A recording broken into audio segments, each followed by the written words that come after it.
guaranteed crit as well as just, you know, the mini crit is very good. The fact that you can have both is dank.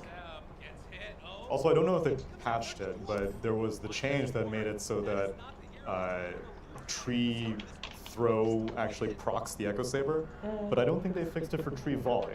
So I think every single tree in the tree volley still slows with an Echo Saber, but I'm not 100% sure. They also they buffed the damage on the tree throw, the splash. So right. if you throw it and you hit somebody else, or you hit a range creep in the laning phase or something, I mean, it hits really hard. And I think one of the underrated nerfs or buffs to Tiny is the fact that they gave him like a little bit more attack speed. But I remember this one game where Eternal Envy went craggy coat on Tiny. Back when that was the thing, it was an item that gave you minus attack speed, but at the benefit of having a bunch of armor. And he was attacking literally once every 26 seconds. I hovered over the thing once every 26 seconds. The guy's insane, but he just wanted to jump in and be tanky. That was his idea. And so a little bit of attack speed on a hero like Tiny scales incredibly well because you're buffing such a slow attack time that you're getting way more attacks in relative to another hero for that attack speed. So Tiny's, yeah, he's nuts right now. You're saying that, but if you were to remove the team names from both sides, it's a very even game in terms of kills, in terms of net worth. Would you still very much favor the side of the Dire if you remove all the names there? Because I know you guys are all favoring it just because EG is obviously playing against a team with a stand-in. I think that's part of it, but I think when I look at the two drafts, it's all very similar to the OG Alliance game. I feel like one team has just better timings. Like once EG comes online, once this ET is able to run in, because if you think about it, they have no way of dealing with the ET, BKB, Ags, running in Morphling and dropping into 0 armor. And imagine how hard Tiny hits, and then you remove all the armor you have, all the resistance you have against Tiny's physical damage. He's gonna one-shot this Morph. He's gonna like two-shot it later into the game. So I think EG's draft is like very intelligently put together, and even if you would remove the team individual skill of players, I think their draft would win more times than I think the Aster draft would. If you want to like rate it out of 10 just to simplify it, I'd say it probably EG wins like 8 out of 10 or 7 out of 10 games. Of this, okay. I feel like none of us can ever disagree with your draft analysis. No. Like this. Actually, I think it's when I'm talking to my teammates, they all have opinions. You guys are just like, oh wow, wow. That's very interesting. Thank you. There he goes. Yeah, for your insight. He's getting. I can say whatever and get away with it. It's great. You can, yeah. I'm sure someone in Twitch chat is like, this guy doesn't know what he's talking about.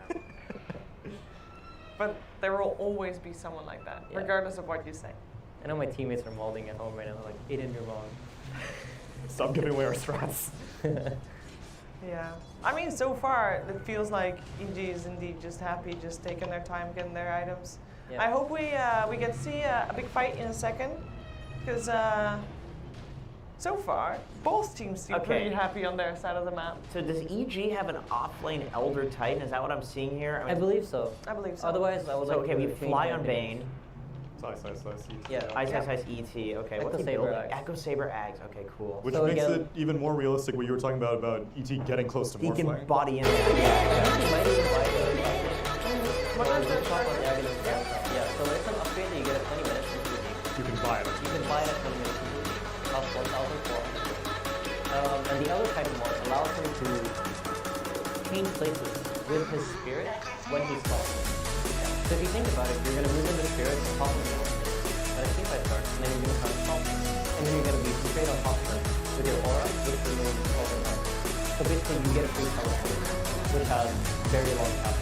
Generally, the Aghanim Press fundamentally changed some spells with one of those custom, other than on the hero. And there's not actually that many Dota right now. I think every hero is not viable. Every hero is viable with Shard. I think there's a lot more good Ag Shards than there are bad ones. I really think that. They've done a great job. I think it's just the heroes that at 20 minutes are able to buy them and it's worth the gold. Yeah. Those are very popular heroes right now. And I think like when I think about, this is what I meant when I talked about EG being good at figuring out the path. I feel like all the heroes that they picked here are heroes that I've seen do very, very well in the patch. And they have very good matchups overall. So like, to me, it's just they know what heroes are strong right now and they know how to put them into drafts that will work. I see a lot of people going the Ember Aghanim shard now too, and they're going for like. That's what 𝙈𝙀 did in this game too. He's rushing Ags and then he's gonna buy the shard. Or he might have already bought it. Yeah, he already has it. Refresher, and you're just.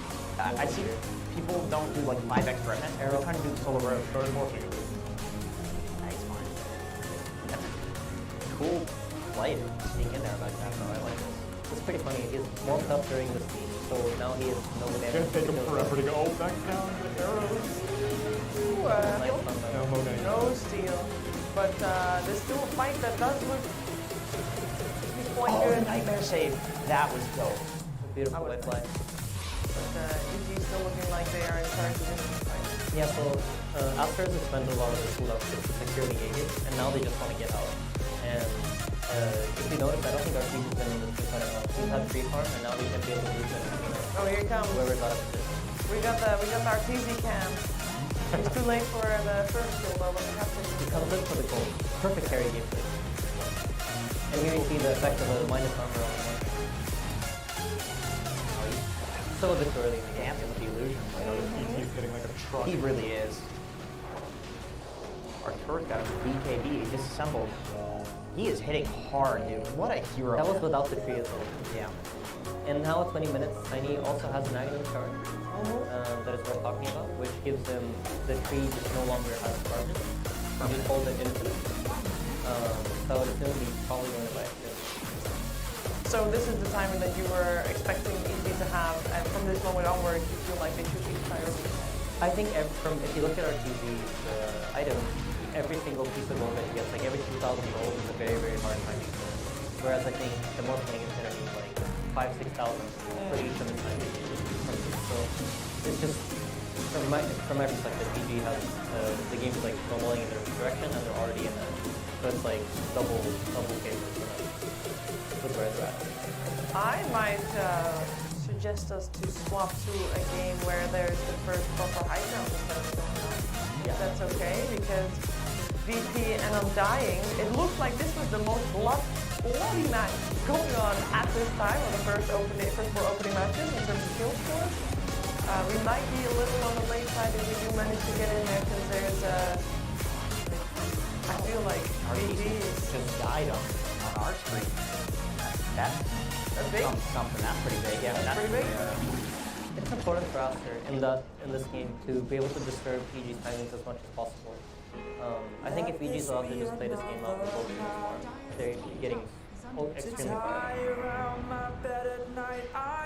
Also, I feel like killing Tiny at some point is psychologically is good, because the hero can become literally unkillable. I feel like Morphling is a similar type of hero where if these heroes get far ahead, there comes a point where it feels like you would have to press every single spell on them twice in order to kill them. I think that's the point of the Necro though that you mentioned. True. You just need to do it one time because he'll get you to half percent on the That's it. There's a GG. OG won game with just now. They won a big team fight. I only saw Ravage hitting a lot of people, and I don't think they didn't even need to push top lane. What? Nah, I don't think so.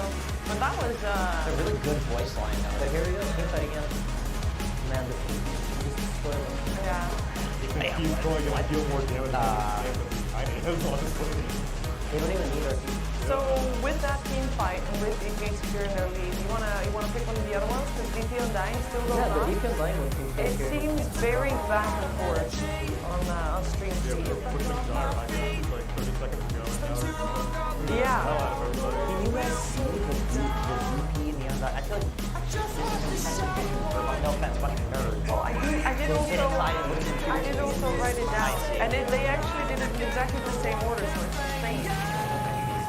I'm just prepared. You need to buy more words. I really wish I could have this.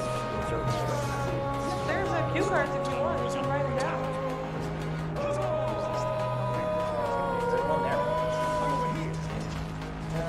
Yeah, but All right. So what's happening in this game? Because we see this Sven absolutely out of control. Generally, when you're looking at net worth, the Sven always have to be ahead, right? If they're not ahead, they're basically behind. I think it's pretty fair to say. I do think, again, in the current path, it's very similar to me. Yes, you buy almost take back. You have to save it. You want to go for silver. Thank you. And BKB. So he has very similar timing to Tiny. And right now those items are just a little bit overcoming. So it doesn't need to be as far as in order to be strong. But of course, in particular, you want to and you have both monsters, dark here. A lot of ways to enable your friends to like global rotation. I think it's a really, really cool draft, and I think they're the only team that has picked Dawnbreaker so far. Yes. Yeah. That was first pick too. Yeah. And it's an interesting lane. Dawnbreaker Sven, I do not want to play against that. It's a stun into another stun, into like a hammer being thrown over me, and then they can't move. They're so tanky. And they're running at haste, yeah, and they're very tanky. Massive, like, great base stats as well as armor. Yeah, I think this VP draft, the way they have very, very strong timing again. Their team fight is very, very strong. It just looks hard to play against. Undying is obviously having some struggles right now because their base is in shambles. Yeah. So they have a decent comeback. They did all of this without doctrine. Granted, 2 of their heroes are dead. Yeah. But I don't think these people should be using it. Pretty good storm game. Other than the silencer, there's not much to catch him. Other than items. I got a question. Which spirit do you think would be the most picked for this PI? This is also Void Spirit's very first PI. Void is the most picked mid lane hero. Really? Yeah. Like the top 3 mid heroes pro level top. But there are bans here in Capital. There are, and also Pango is one of the top 6 heroes in the league. It's not any game, right? And I don't think it's been picked at all. I don't even think it got banned in first phase in most of the games, if anything. Maybe not even second phase. But, I mean, that happens. The heroes tend to just, they fall off in the month before CI. So answer the question, though. I think Everspirit. I really think Everspirit. I believe this Aghanim Scepter, Refresher, Ags build it's bullshit. It does an insane amount of damage. You're uncatchable, ever. You have, 10 remnants. It's nuts. We got Hail Mary here coming. Undying with their final smoke.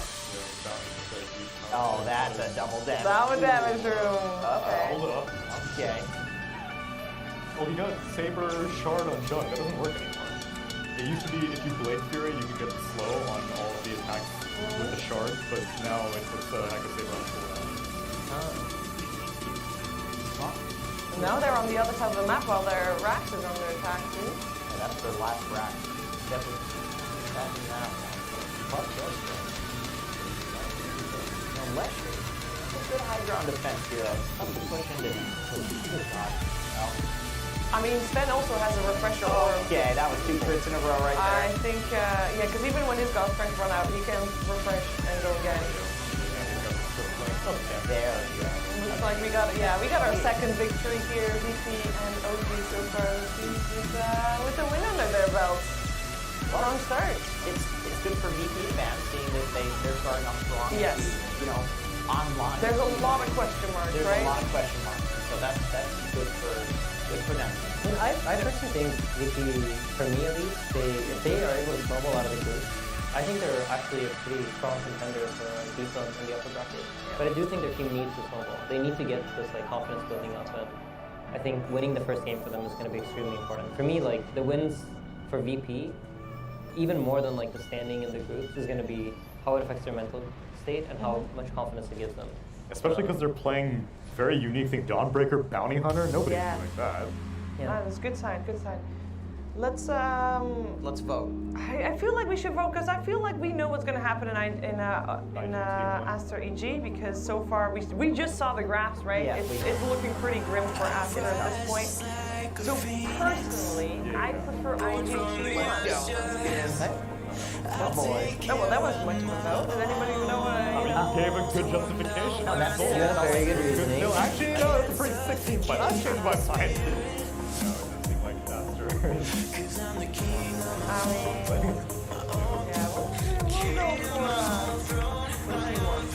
Because we haven't really seen them, other than the draft. After the draft, we haven't really checked in with them just yet.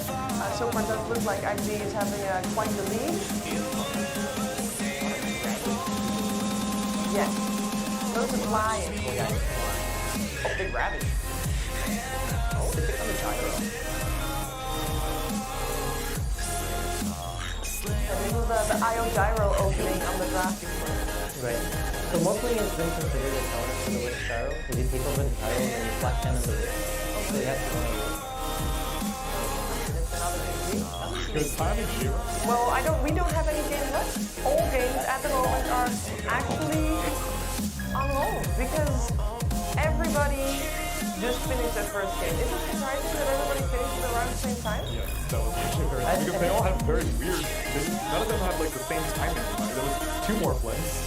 One of them was a morph shaker who lost. That was Alliance that lost versus OG. And then the morphling we saw win was IG.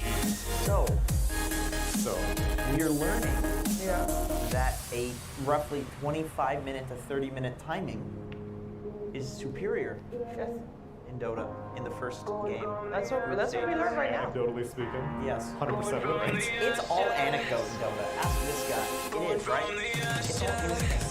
There's no There's a lot of it. It's all payoff. It's all instinct.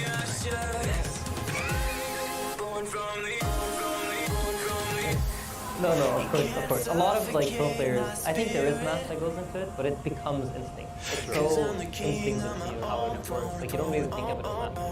It's just your intuition tells you what to do. I think people are different. I think some people probably think about it more structurally and they like this is it, this timing and but for me, I think the big conclusion from all 4 of these games is that if your timing beats timing, then if anything is forced to run into you and you do fast, is what I noticed. I think it's like, when it comes to drafting especially, as the captain is very it seems like the teams that did well, like both OG had drafts where I could clearly see that their timing was going to be and that sets them up for a much easier early game where they can play faster and see any team that's fighting for their award. Yeah, it didn't feel like the laning shape of itself on any of the games. Well, obviously IG didn't really see that too much. It didn't have too much of an impact. It's all about that timing once it's there, then you go. Before that, you do chillin' on your side. I was reading the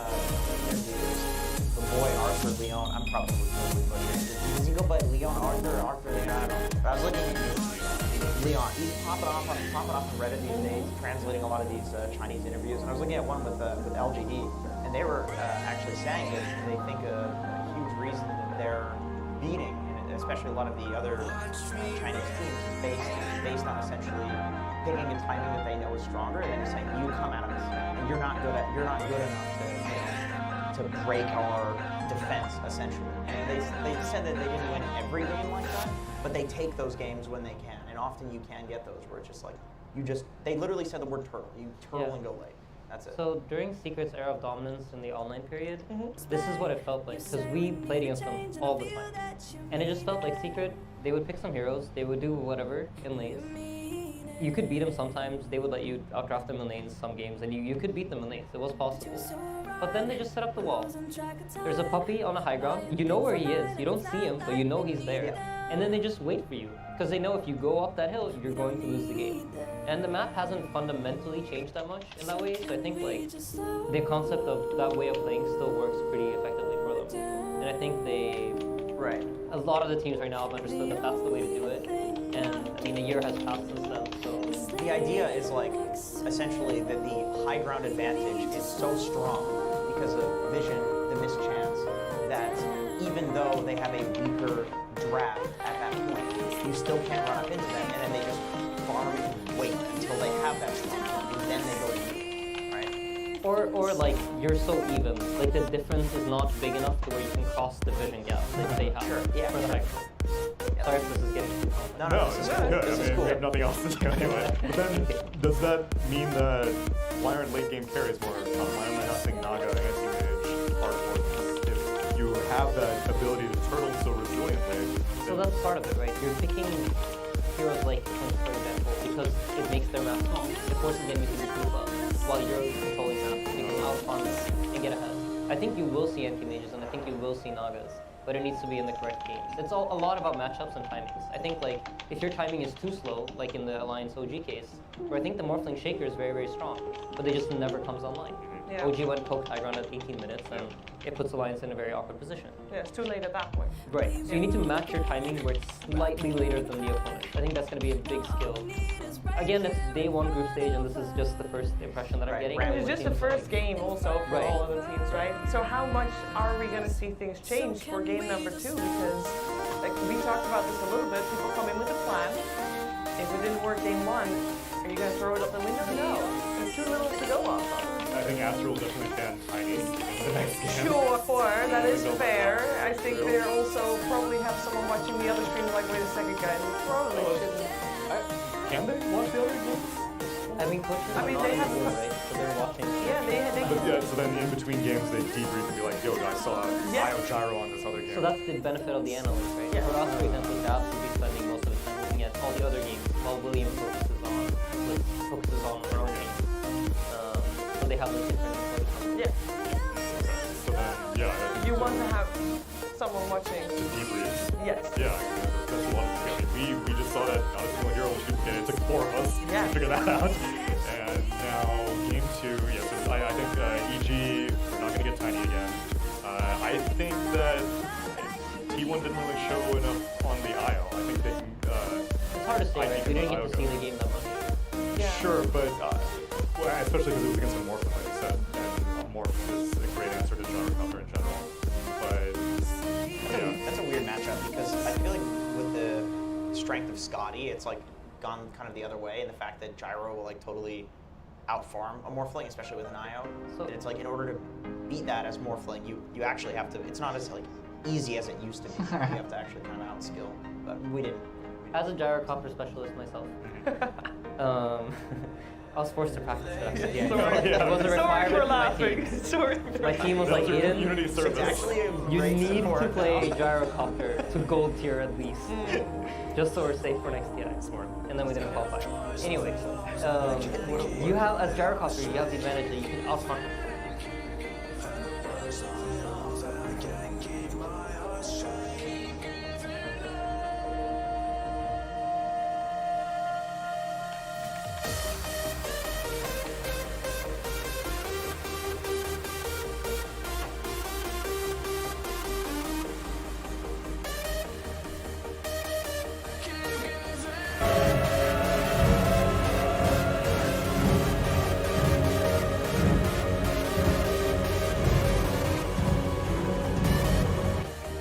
The goalie the ball and they go dunk it.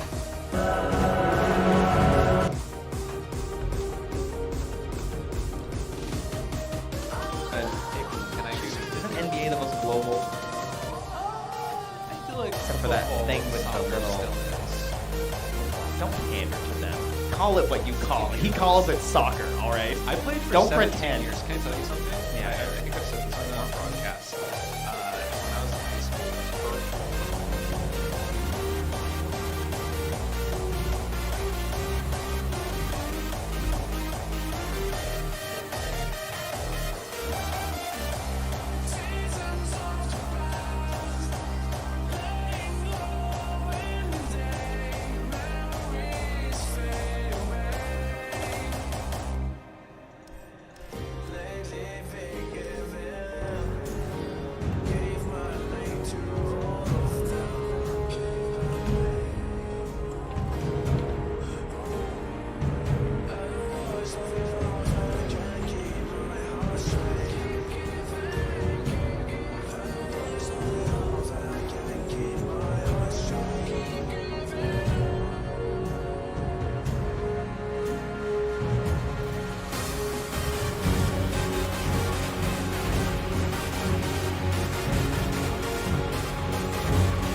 had too many heroes trying to do the same thing. It feels like there was no one who could actually make plays. And especially the most surprising thing is that I think S4 had a better than expected start to that game. In terms of his goal and like getting the link dagger stuff. There were a couple moments that felt a little rough for him in that one. Yes, 100%. Yes, the late game execution was poor. Yeah. Especially getting caught, like the two very specific moments that essentially lost Alliance a chance to come back were based off of initiation spike him. Which sucks because, Earthshaker is not someone who necessarily wants to jump in first. Exactly. It's always better to jump in second. Yeah, but he had to jump in first, and that's your job this game. So, condolences. But yeah, there really wasn't anyone to do that, was there? No, I mean, hypothetically, they need the Queen of Pain, but like... For vision. She just blinks in and like, guys, they're casting spells on me. That worked a couple times, to be fair. That's usually how they won fights. Was like, I'm being dueled. Go.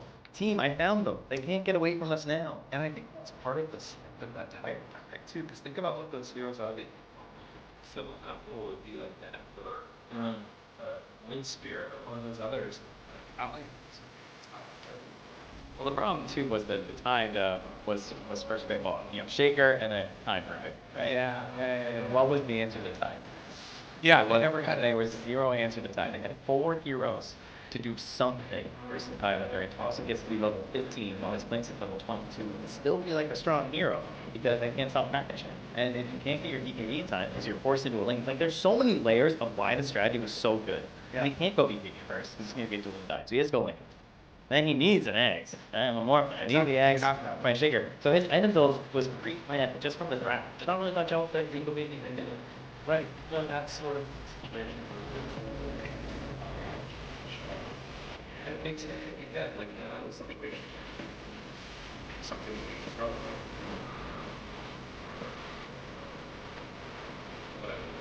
I guess that's the thing, right?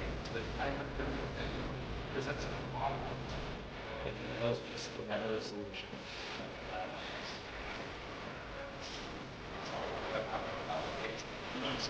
Whatever that we wanted. Yeah, that great. Guys, we have games. The draft is actually started. We're good. Don't worry. We got you. Coming up here with a couple of heroes and some things. Absolutely. So we get ready to go into this. I personally, I'm trying to think if there were any heroes that were banned out in the first phase that I really would like to see changed up in others. Chen, Io, Monkey, and Tiny. Those are right. I don't know if I want to let any of those. Those all sound worse than anything we saw. It would be Chen Io, right? Those would be the two that you would left for Alliance. So we're gonna go into this one already. Monkey's still gonna be banned. This time by Alliance. She gets.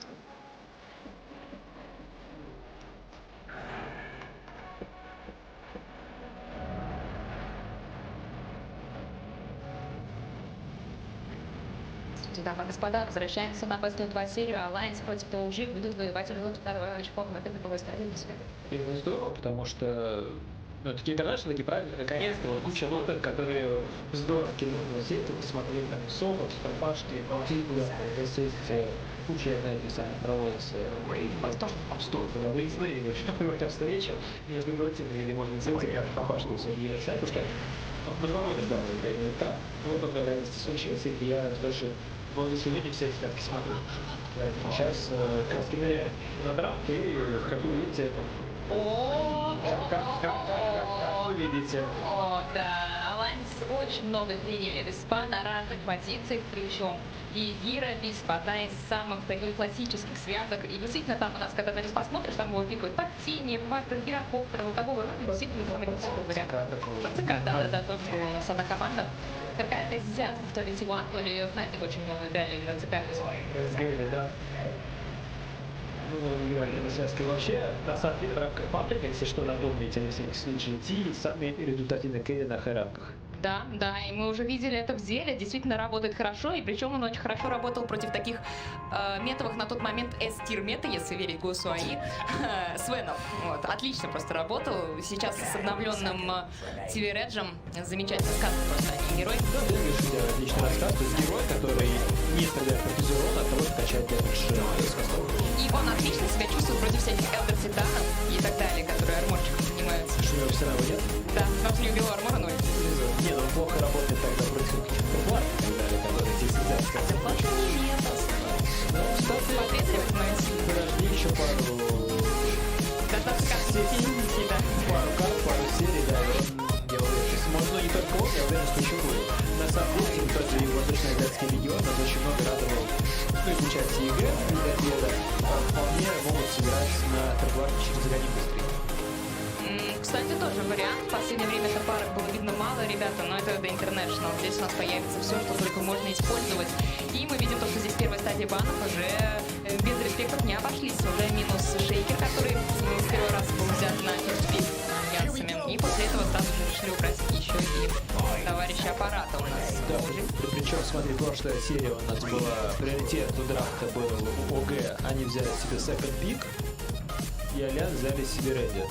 Сейчас эта серия, где у Альянса был вторая карта, где у Альянса был приоритет, они взяли себе second pick, то есть закрывающий все рейтинг куда выше, чем выбор стороны, но при этом ОГ себе...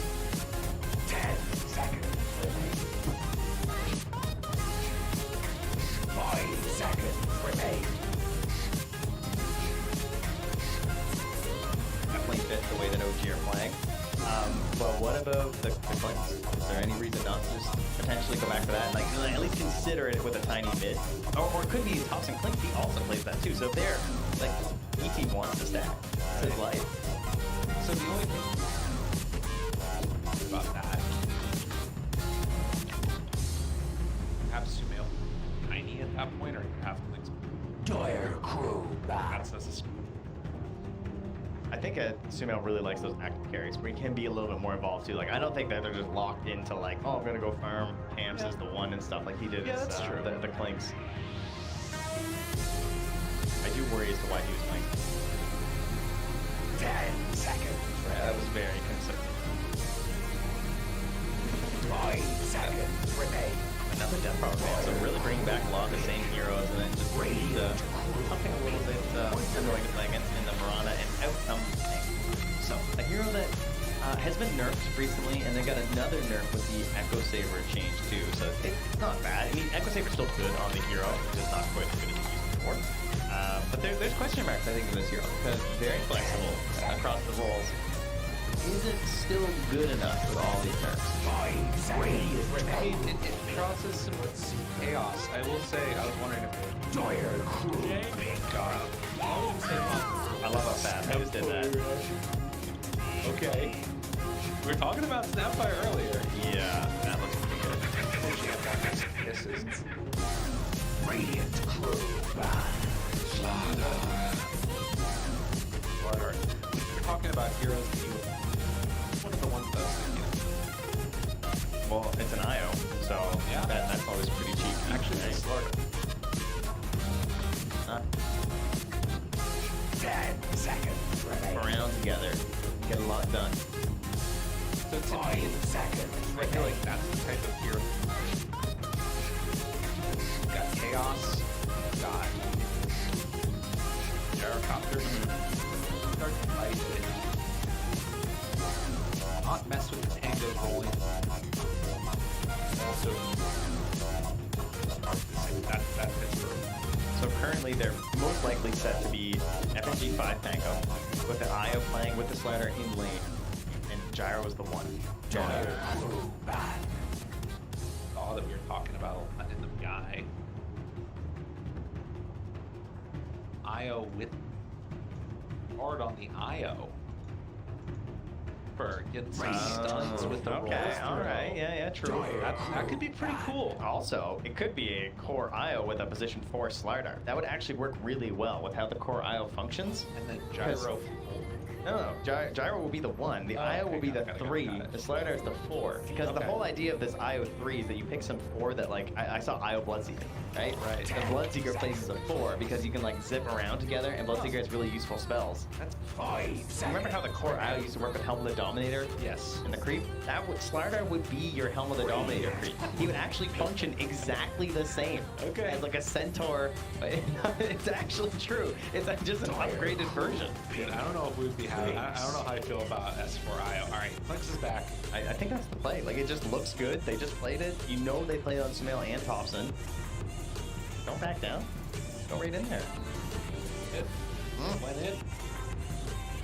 Oh, now if there's any benefit here, it's that Alliance changed up their draft from last time.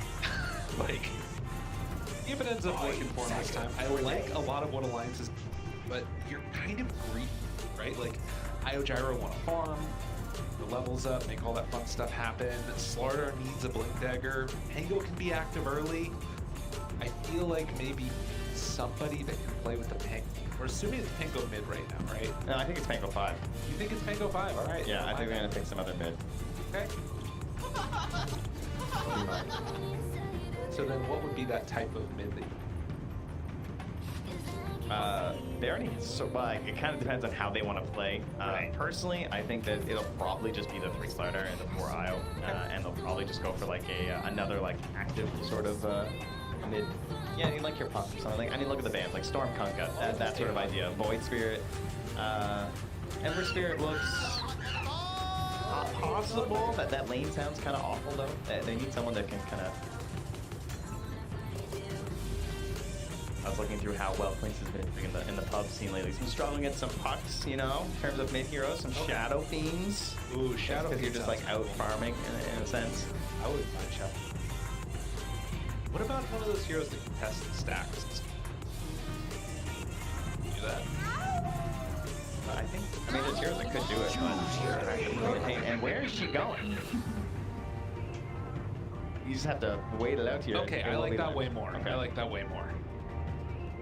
So, it is tiny. No surprises around the way, I guess. Well, except for, I guess, the question of who's taking a top center flank, so, for SML, in terms of the tiny. So, yeah, I think with the Queen of Pain coming out, that looks all right. Transformer hand, that thing's terrifying. Grip ya. Coming for you. I'm gonna grip ya and I'm gonna rip ya. Not it a little bit. Tosses them asunder. Can he DMCS? Probably. I am Mr. T. I don't know about you. You really aren't. I'll call up Massing. It's cool. No. You do that. Change my branding. Giant gold. Think he'd send me one? He's probably got extra laying around. I can't imagine he only has one giant gold. Although, to be honest, although what's not? You know what? I think he probably does. Probably fake gold, so it's lighter. Like, he's probably got the real good stuff, but his everyday carry is just fake, you know? You guys want to talk about Dota instead? That sounds pretty good. Number 2, OG facing off against Alliance. Oh, that's a lie down there. It says MVP Lana. False. I got an issue with that one, Val. Do that console. Prepare for battle. Beautiful. Don't forget to do your predictions. That's right. That's always good, right? You guys want to get some stuff.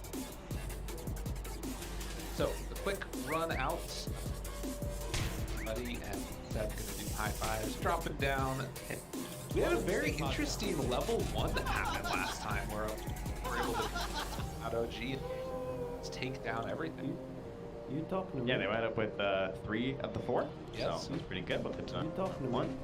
Kyle has clearly paid off 𝙎𝘿𝘄𝘼 because I know he planned on doing this. Dude, and it's freaking Kyle's out there tweeting about it too. Yeah. This is what happened. He's like, all right, so I was like, all right, I'll spam your voice line if you about me dunking this Michael Jordan. That's literally what happened. Quite the trading. I mean, to be fair, he did dunk on last game. That did happen. 30 seconds to Not battle. again on how it all goes. Starting with a bunch of branches. Stick to go as well. If Alliance can come up at the end. Yeah, a struggle last time around, but I have some hope, particularly with Slardar IO lane. Yeah, I think to me, there's a lot more weight, even more on S4. Like, I think he played really well last game, and up until those 2 clutch moments, but like, once he got to that stage, and then you, it's tough because you have to play off basically just Echo, right? Like, you can do your blink fixtures and everything, and other than that, he's essentially a vehicle for the Morphling. With the Slardar, no long cooldowns, right? Doesn't have to worry about that, and it should make it easier for Limp to play. Really important. So last game, he had a very hard time transitioning that farm into actually. Gonna be that to travel first and sort of have to do, but it's hard to do it in Ice Hunters. That's perfect. Someone's gonna go out and a quick kill on the missile too. Nice. Shredder value. Yeah, they changed. Perfect. Good stuff. Lanes, probably the most interesting one, I guess, would be the mid lane between like Thompson and Limp. This idea of just like, will Thompson push it too far? Or will Limp, right? There's definitely an opportunity there where like you try and get too close to space for a scream, think you can get the finish after all the whittling down, and suddenly you just get blown up by Tiny, and you feel like an idiot. You know, that tends to happen to the Dota players versus this one. Excellent denies here from Limp. I mean, the guy is good at laning. Like, there's no doubt about that. Obviously, his mid and late game sometimes leaves something to be desired. It's a bit of a classic for him, but his laning is sick. Game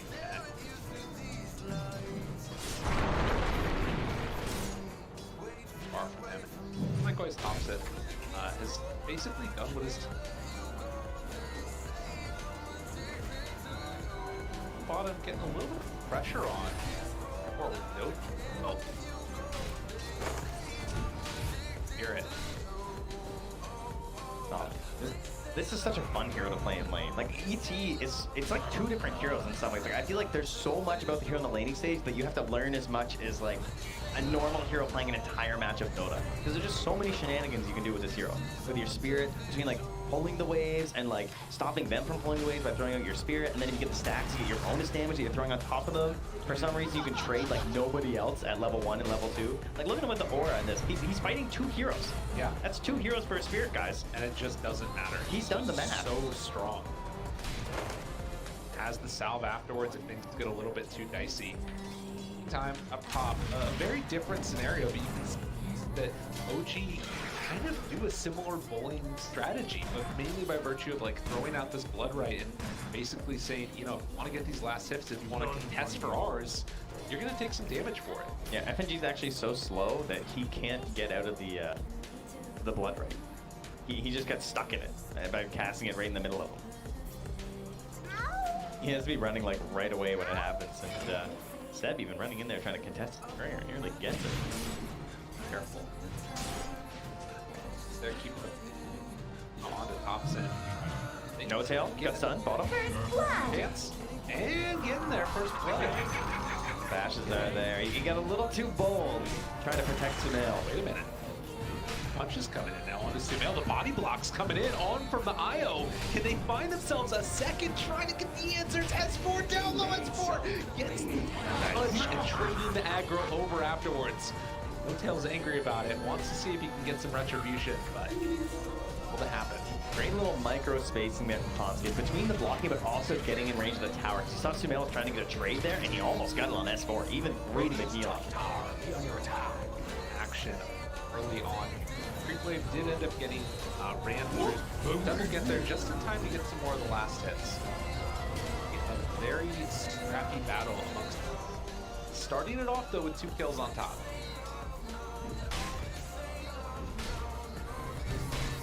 We obviously had a bit of a rougher start last game. Kind of similar here as well. Already a gap starting to widen. Fail. Pops in. Bottle dead. That's 3 daggers. That is a lot of damage. Okay.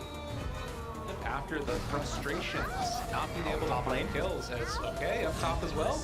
Going in all the way on to FNG. Able to find one. Nah, it was huge. All that battling, helping out Seb, obviously, right? Gets himself this win bonus, he can just chase down onto FNG, and you know that once he's gone for the swashbuckle, there's no way out. Dropping into the Shredder, killing the missile, getting some nice little solving that back. We haven't really talked about that much, but there is already a couple of stacks being built up by the IO here. Dire triangle. Very nice. Later. Yeah, only gets the 1, unfortunately. Not quite able to get the second. That's fine. Got the ancients. That's all that matters, right? Here. Oh, down. Looking for a finish. Can they bring him down all the way, though? Well, Nico Baby gets the kill. 4-1 start. And down bottom also looking for more. No tail in trouble. Gets bashed, gets killed. Another one. That's him as well. Nico Baby. They're answering back in game number 2. And S4 is just terrifying. With the gloves of haste now and this bracer. keeps on turning up the damage. And the problem with ET, of course, is that you don't really have a choice. You have to just keep throwing in the spirit and trading, because once you give up that fight, then they're just going to hit 𝙬𝘼. And like his goal is not going to look like this, right? It's not going to be at 32 last hits like he is now. So even though it kind of looks like N0tail's feeding a little bit, it is important feeding. He even gets another stack onto the small camp here, so he's boosting up his damage. And That's just funky. Scan now. Recognized there in the area. TopUp was able to gain, so realizes that's happening. Does have level 6, almost level 7 now to if TopUp comes back and test for anything here. Is more damage thrown out up top. FNG down low, took the afterwards, a couple more punches. Bloodright forces FNG to the right-hand side. Salva afterwards, down low. Sonic Wave down on the mark! Oh, but Seb's still gonna go down. He hit onto 𝙎𝙊𝘾𝘄𝘼 though, and NikoBaby chased down. Doesn't have quite enough mana or time. how is he still alive? Well, goes for the deny, not quite gonna be there in time. Limp again, making huge rotations in this one, and TopUp also up here, but not able to connect. That delaying by 𝙎𝙀𝘾𝘄𝘼 almost got TopUp a kill. That would have been unbelievable. S4, down low. S4 gets the kill though. 𝙬𝘼 wants to finish him off at a little bit more region. It's not gonna be enough. Let's get backs out as well. It is a brawl game here. Top number 2. Not over. More? He went for the combo on NikoBaby, but they threw the missile on TopUp to make sure he wouldn't get the follow-up after. And N0tail even throws out the tip to S4.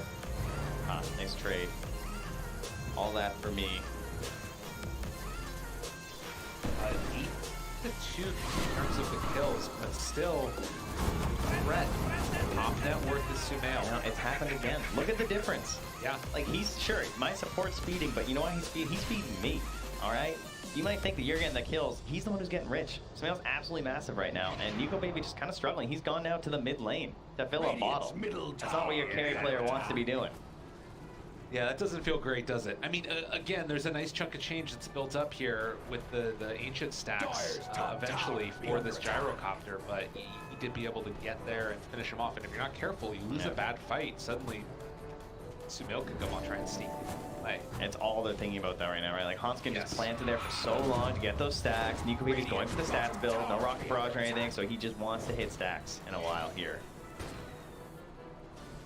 Meanwhile, N0tail is just hiding down bottom, trying to get combat S4. S4 does not have a quelling blade, so it's not super easy to catch where N0tail is right now.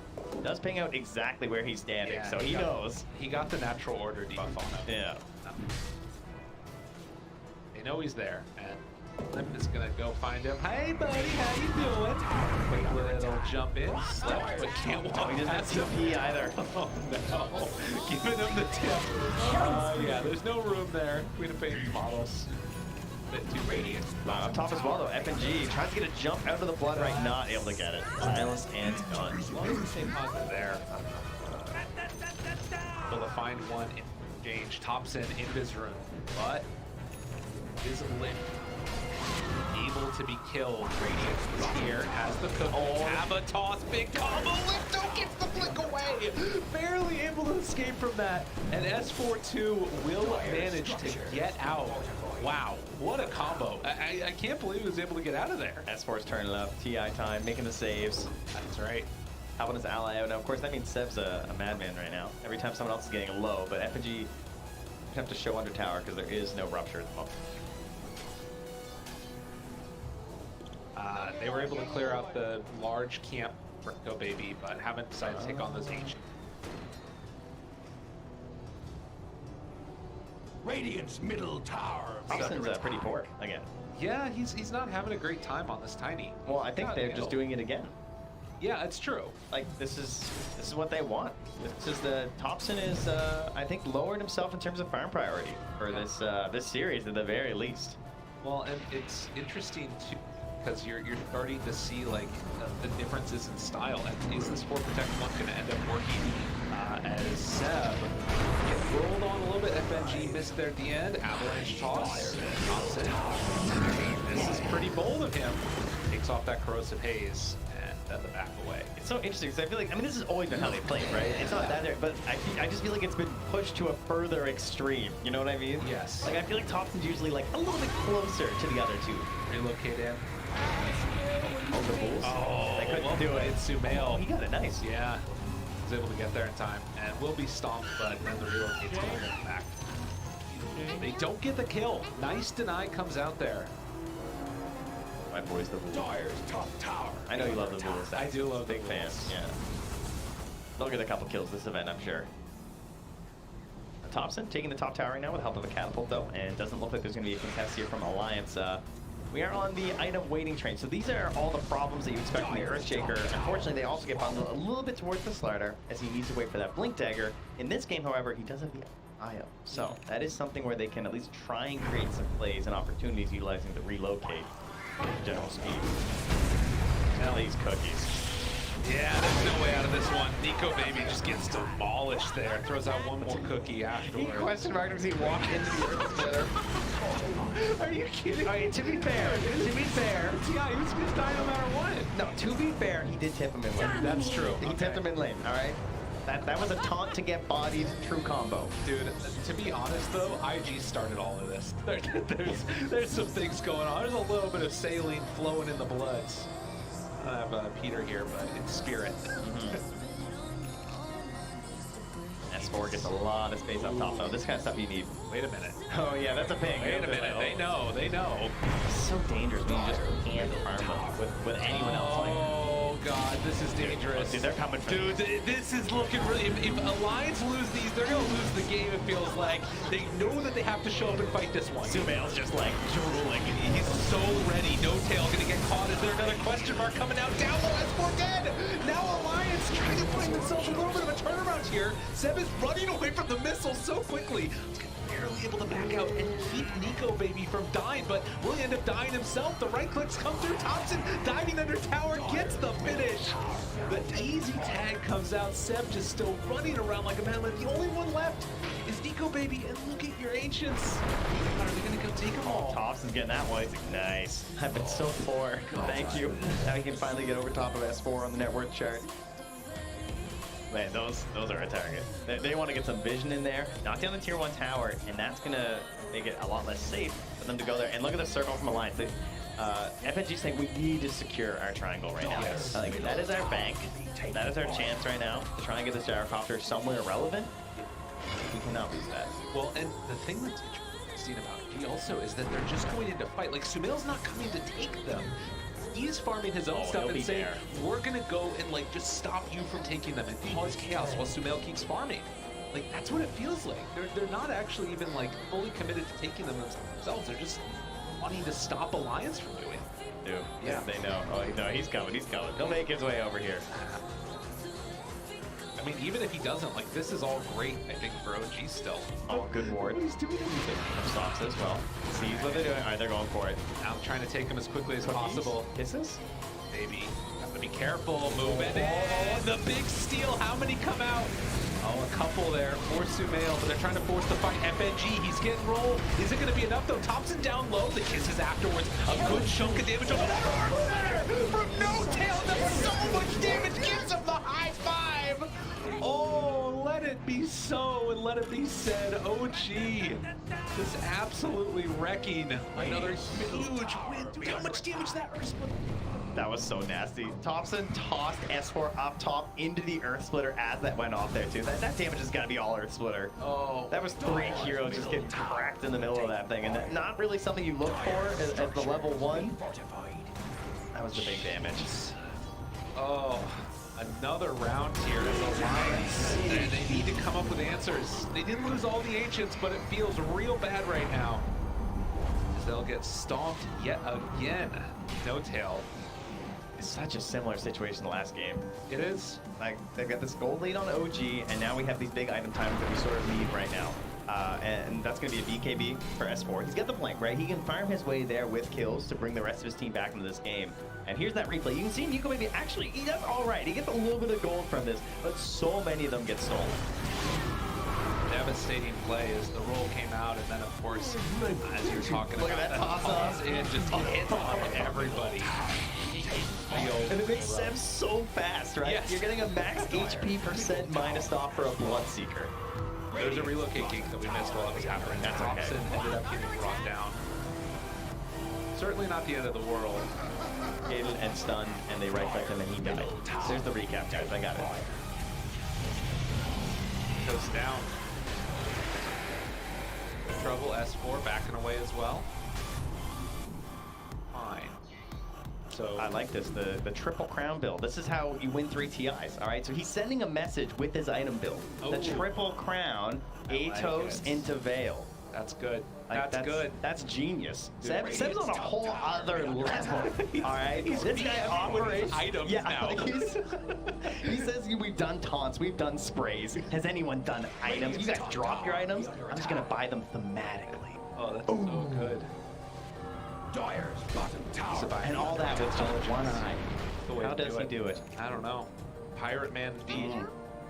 Pirate life for me. Avast. Do you think we should just approach him with pirate terms if we see him? No, I don't think he'd like that. I think he's laughing. I think we should approach him. He's gonna kill us probably. Everybody that shows up. You'll look like that. Yeah, they get 𝙎𝘗𝘄𝘼, they get silenced, and away they go. 12 to 14. In a 5,000 gold. Alliance, again, nothing's impossible. Teams make mistakes. It can happen, but right now, 𝙬𝘼 is 4,000 net worth ahead of the next highest in the game, and guess what? That's also his teammate. Sox's cookies have been so good. He makes this look broken. Like, this isn't a hero that I would say is widely considered to be like mega strong or anything at the moment, right? Like, she's had her times in the meta and everything, but so many of these cookie plays in the early game were just absolutely stellar. Because, you know, just taking that one value point, Shredder, taking that Solar Crest afterwards, this could be good though. Can they bring them down? Sonic Wave connects onto both. The relocate coming forward, wanting to find the finish. Will they be able to bring down 𝙬𝘼? This is the kill that they need. They take down the Snapfire, but also get the Clinks. That is exactly what they need. Earthsplitter off the mark. OG have to be careful. Yeah, there's a big temptation for Alliance right now, because they know that everything's been spent from OG, right? That was huge. Is everything that they needed and a little bit more. It's now a 3,000 gold lead, and I mean, you don't have. This is all the net worth already gone. Greedy, dude. 𝙎𝘗𝘶 is crazy and gonna pay the price for it. Gee, again, a little bit too big for your britches here. He was thinking, like, if I see them, though, I can blink away. I'll be fine. He was almost right, but gets a bit of a bad blink there. Picked off there, and that lead is just getting absolutely sliced, and I love this. No cooldown Dota, no Echo Slam to worry about. They just instantly smoke. They want someone else. They're trying to catch OG when they're a little bit like tilted, not necessarily mentally, but more like, oh, we don't have quite all of our tools available, and they got him right on that bounty room. Where's gonna be counterplay? The finish. 𝙬𝘼 thought about running in there, has the cookie, has the Mortimer's Kisses even. They want someone other than FNG. FNG looks a little bit free, I think, and well, in the end, that might mean they don't even get him. No, he's not. Give him the whip. He was a no matter what dead. They were kind of hoping for like the &1 kill. Right. And that ends up being a little bit weird too, right? Like trading support for support, but I guess again, if you're trading and you're behind, it's going to be beneficial. In Alliance, all time for NicoBaby to farm and start to try and catch up Clinks. Like this early acceleration, this like rapid growth that you see, and Clinks getting where he needs to be is good, but if Gyrocopter starts to catch up, that's a problem. Hero's dangerous. He's so long gone. He isn't getting there. Now, obviously, it's massive when you do the Yags, but right now he's in trouble. It has to be relocated out, which means, of course, that it's a sacrifice, but it's one that Hans is willing to make. Definitely don't bring him back with you. Go all the way back to base. Yeah, that was just back. I'll do it. Don't think I won't. It's better by that BKB. Going in towards that. S4 again, this was the big timing that they were looking for last game with all those Alliance and Radiant never got the chance to get. Now the question is, can OG put the screws in? They try and like close down the map a little bit. They don't have the same access to Roche that they did have last game. And like, or rather, they didn't get the early Roche that they got last time. So, it's getting a little bit dicey here. Yeah, there are definitely some issues once again with like the spell immunity and everything though, like this idea of just like how valuable is the BKB, right? You know, OG have some tools they can still punish you, especially they can just like potentially leave the fight, right? They want to like rush you and run away. It's like they definitely have ideas about itemization in mind for their hero. 5-man smoke. Forward has the kill here. Ah, yeah, they see him. And Stomp's gonna come out as the 𝙎𝘗𝘄𝘼's connecting. dead FNG. That's position 5. Thompson's hunting. Looks like rest of the line and get out. On Limp, again, there's a relocate potential here.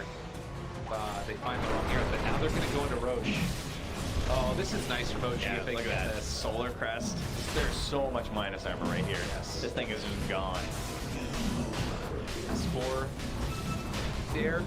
So I would hope not. No shot. To the Radiant. Radiant's top tower. Lurking nearby. oh, this could be a kill maybe. Relocate on top. Yeah, with the odds being there, it looks very tempting. Sox is kind of big. I think Limp is wondering where the rest of OG is. Right.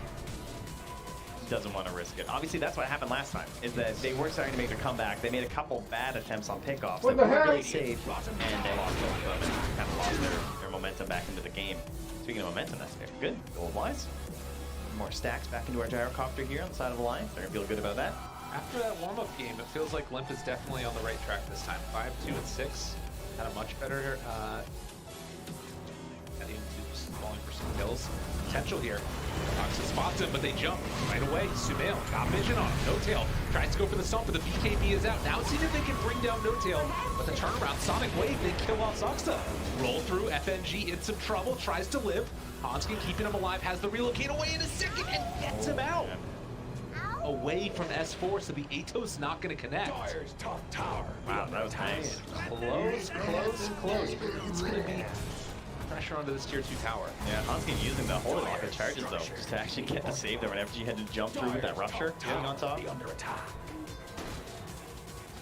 Not out of it. In the last couple of minutes, you can see the efficiency of farming from Alliance. It's brought it down to less than 1,000 gold, separating these two. But it is a tier 2 tower taken, and now the outpost. Just in hand, OG. The ones that are still in the driver's seat is who have a pause. The shame from No Tail. Always a shame when a pause comes out. It's like we have a shard there as well for 𝙎𝙊𝘾𝙄𝘼.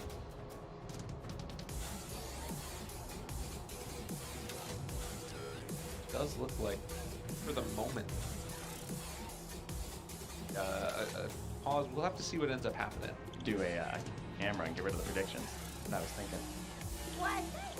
And then we could do the. Oh, yeah, yeah. If we want to get rid of the thing, or if we have like a wait screen, we get rid of the predictions on the side for everyone. And have our producer help us out here for a second. That's well, sure. Yeah, sounds good.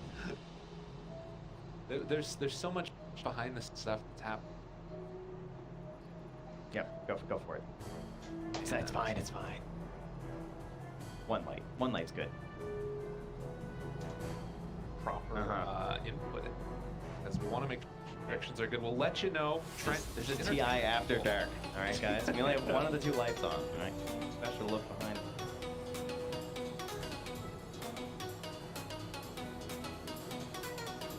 Does all the secret. Paint the right spot.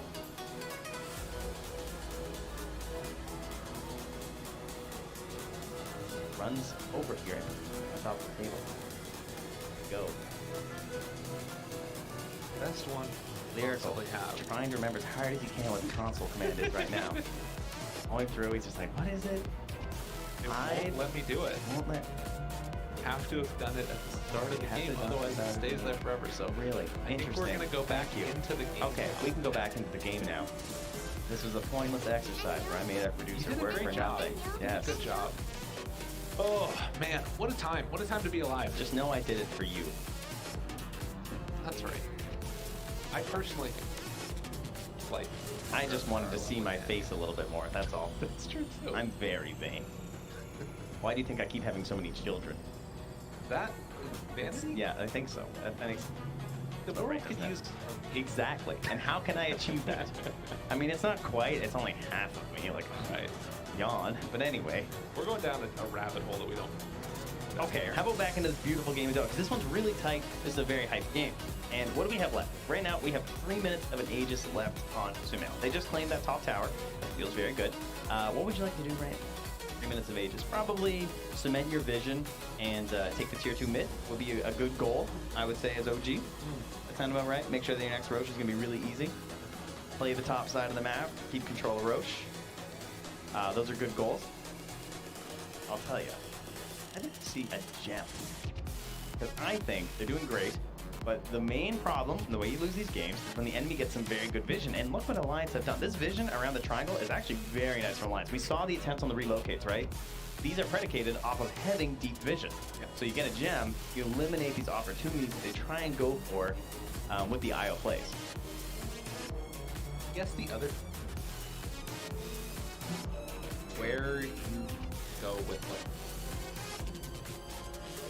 about forcing high ground, that's going to be something of like how quickly all that are ready to get back into this. Says yes. Go again. The grudge match continue. I mean, difference between going 0-2 and going 1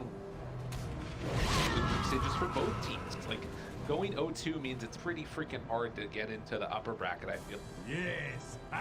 Live, obviously. I think even with, but it's pretty unlikely. Likewise, if you go 2-0 with the starter groups, Feeling good? he's Where you want to be? That's it. That's all you have to do. Radiant's bottom Just tower win. be You know, under that's always attack. the easy advice. Dire's middle tower be taking fire. I mean, he's fearless right now. Like, if you can't get a good objective, forcing a bad fight is always a good goal in Aegis, right? Oh, he did cancel it. Oh, he didn't have TP. Oh, he's in trouble. TP out, relocate. That was weird. He wanted to make sure that they got Nico out of there. So Hanskin will die. Looks like they also managed out. Radiant's middle IO, pay the price. Ends up being brought down in the end by the big bad Clinks. Hero banned a couple times. Yes, versus OG. After these two games, 100%. Win or lose this game, it still looks crazy the way that they're playing it, right? Seems to be like the perfect carry right now. I love that he can clear the camps without needing to stack, but he can still farm stacks. Yes. So like you can see that he's utilizing this this loss on the 15% by just like clearing the camp sometimes at the minute mark. But if a support's going by, they can still stack it up for you, and it's really easy. Dire's courier. Rupture. KB trying to TP out, and that's for escape. Putting the screws right now to Alliance, closing out the areas. Right now, Alliance don't feel like they can fight, particularly with the Aegis almost. Radiant's top tower be under attack. How much extra damage can they get in on a where that Aegis inspires? You know, that's an interesting thought too, is that now they can actually see that, right? Like, we know that they have the timing these days. Radiant's top tower. Healed up afterwards. BKB comes out. Back away. Oh, Sumail almost able to connect there. S4 and then throw out the corrosive haze. Time Lim just continuing to farm, trying to get it towards that AC, but it's another tier 2 tower down. That's all of them. Across the map done. That's goals. You know, you can be completely happy with this Aegis. Yeah, they have time. They have a full minute. This is OG though. I don't know if they're ever completely happy unless they're in your base. And that's one kill inside of it. All right, don't look. Let's guess FNG's deaths. I haven't looked. 6. I was gonna go 7. Okay. All right, what do we got? 9. Okay. All right. That's his lot in life right now. But look at this. OG just going up high ground. I mean, again, this is 30 seconds until Aegis is going to be reclaimed, but they're getting in every little bit of action that they can in the meantime. We talked about the minus armor. Look at their plus armor they're just throwing on top of them, right? Yeah. Here, next, I love the solar and medallion. It's so cheesy looking. Radiant's courier. Super valuable, and got a starter in the game. It's what you need. They got the Daedalus courier. That's important. That's awesome. All right, I guess he wasn't that close next to it. I mean, I guess 800 gold is not that far from Sumail, though, to be fair at this point. The speed at which he's farming. Radiant's top tower. Very hard for Alliance, but you can see that there's some avenues here, some ways that they can get back into it if they can get those items online. So Baby has Magnum Scepter done. I think the shard on S4 is a really cool tool. Because one of the problems is that you're seeing he has to initiate on Sumail in some of these circumstances, and he's always going for the corrosive haze and then crushing. Because if he doesn't have his bash prep, it's kind of his only choice, right? He doesn't want to just get away with invis or like have to worry about it after, and obviously they need the damage at this point because he's so tanky. Shard, and that way you get the guaranteed ultimate on top of him right away. Nice if we could see Alliance trying to play before. Like, he's what, 5,000 gold up right now. They actually just scanned the dire triangle, and it was green. Okay. But Alliance are in there right now, so this could go a little poorly for OG. Oh. Team alone right now. What? He is mega in there. Just they're trying to relocate, but it's and like that limp, he's gonna get 𝙈𝘀𝘿𝘄ed and killed. And this was the fight that they waited so long for. And it's just not gonna happen for him. I mean, they're gonna relocate out of here. Don't even get the kill on the 𝙈𝘀𝘶. As long as they stay positive. Oh man, that was just a little bit of miscommunications happening. Limp just got slept. He got slept into 𝙈𝘀𝘶 and he just died. Oh man. No BKB. That's the disaster mode right there. S4 was in and not in the place that he needed that fight. They just finished this Aghanim. Here's the thing, they had that ward, right, in the Radiant jungle. Yeah. And they were all smoked. So good thing OG didn't buy that gem and de-ward that, or Alliance wouldn't have felt safe trying to make that play. Oof. And I'm here. 10,000 gold. It's like these moments left this indication of something that could end up happening. Finally a fight where it goes well for Alliance, and then look at that. Just falls through their fingers. Yeah, and it's on Seb too. They're getting all the items now. He's had a fantastic game. He really has. You know, he's been extremely high in the net worth through the majority of this game. Only recently has Thompson actually had a chance to like kind of make his own way back up there, because Seb's sort of been like less involved on the farming side, not as present like in the lanes, whereas like Thompson gets up to the Echo Saber. Now it's full on Aghanims too. I love tree volley. That was a double smoke. Bliss.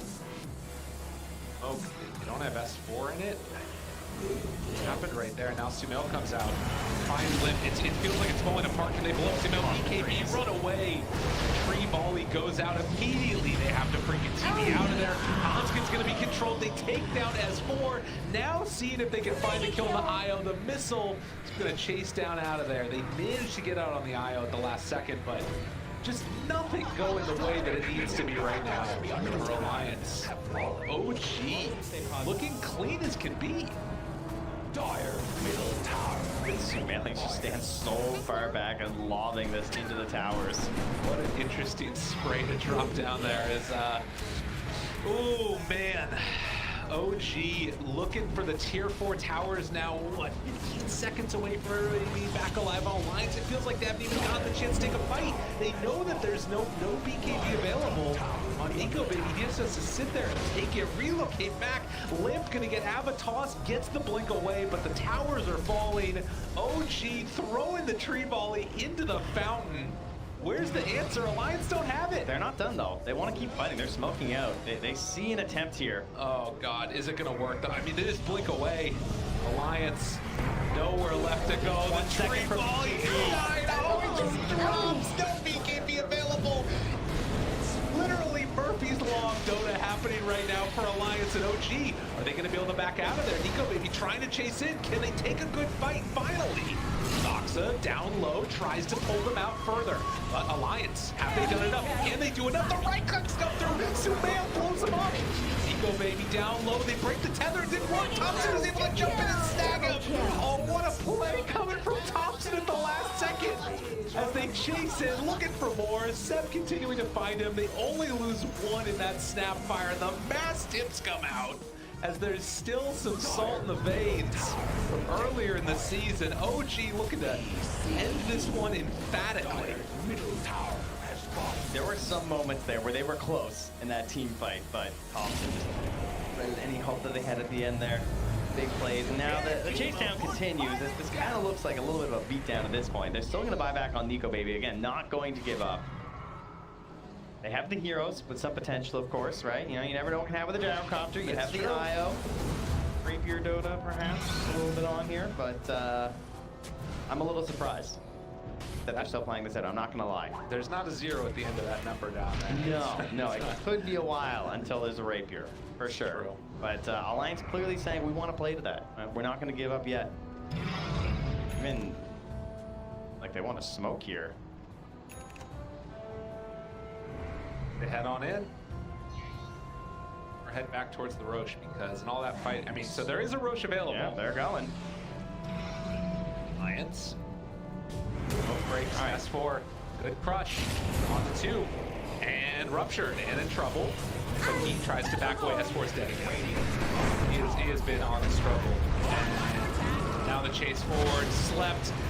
Another round of the Earth Splitter comes through, trying to roll out, do what they can. FNG, there's one shot coming out from the flanks. Hits the roll on to Seb, but nothing else left in the tank. As it has just not worked Alliance's way in this game number 2. OG, last couple of minutes, it's just fallen off a cliff or risen up a mountain. OG turn their sights back onto the Ancient now. It's going to be a long day of Dota. Yeah, they want to hurry it up. Yeah, they're feeling ready. As the Ancient is getting ready to fall, Alliance still not willing to back out of this game. Want to give it one last go. Nico Baby runs in, Sonic Wave afterwards, dives to the right clicks. Nico Baby in trouble. He too will fall. And there's some GG's happening eventually in the end. As OG gonna end this one 2-0. Very, very solid performance. Yeah, absolutely beautiful stuff here from OG. Both games, a very clear strategy, and frankly, not necessarily a very complicated one. They just play very good Dota, right?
Ah, ngentot lah.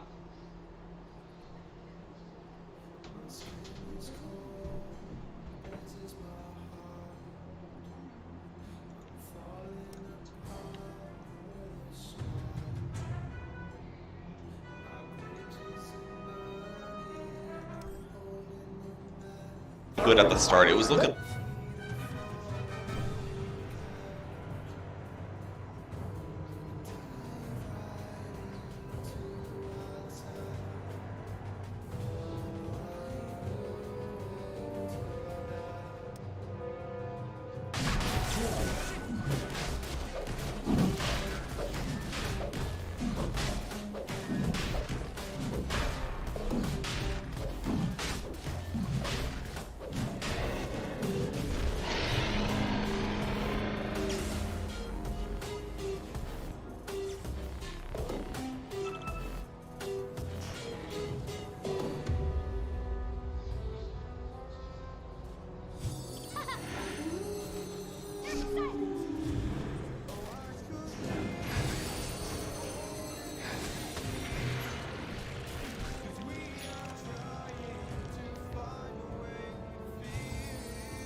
be under attack.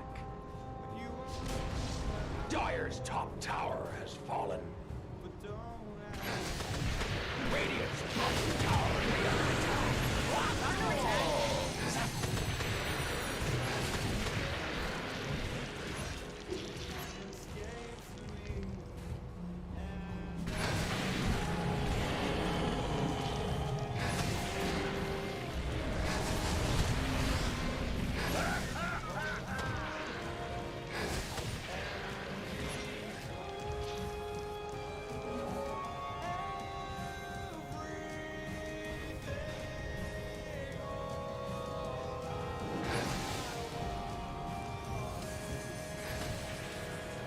Radiant's bottom tower be under attack. Dire's top tower be under attack. Radiant's bottom tower be under attack. Rock under attack.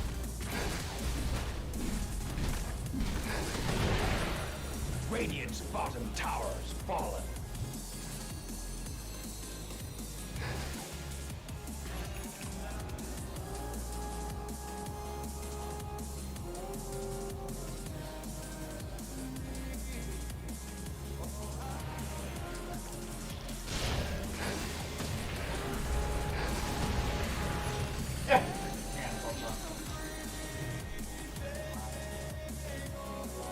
That's for me.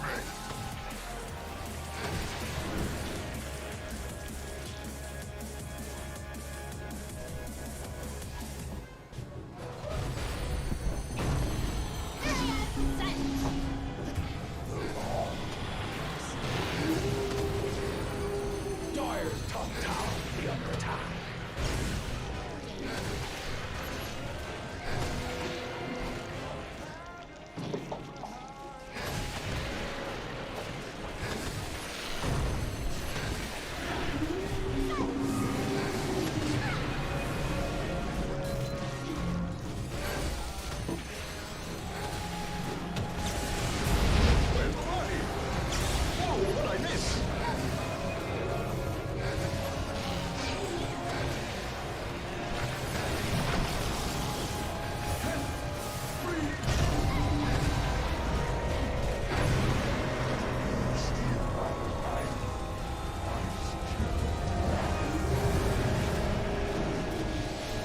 Killing spree.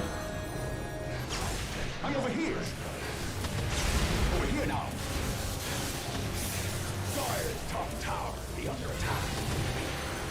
Dominating. Double kill.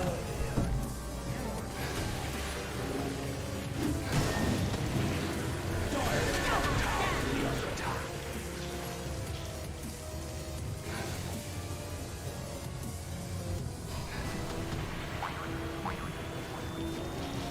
Dire's structure is multiplied for now.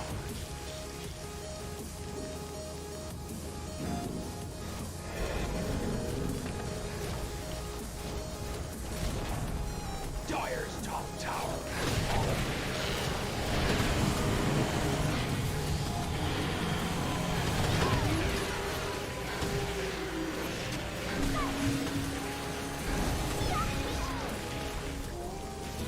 Dire's top barracks be under attack. Dire's top barracks have fallen.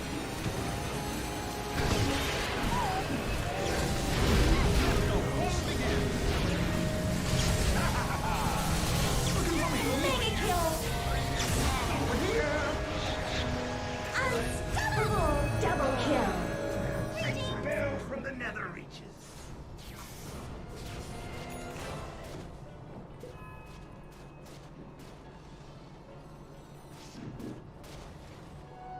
Yes.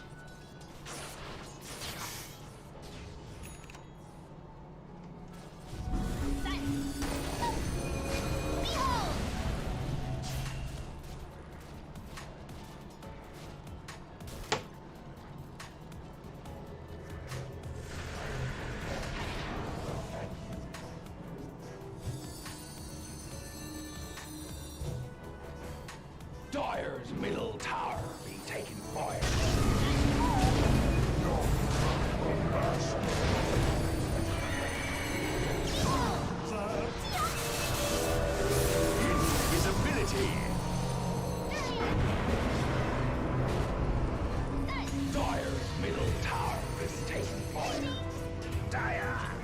A strange time to hibernate.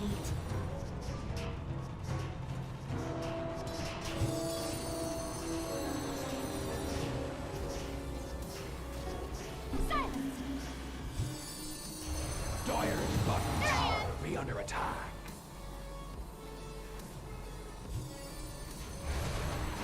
Behold!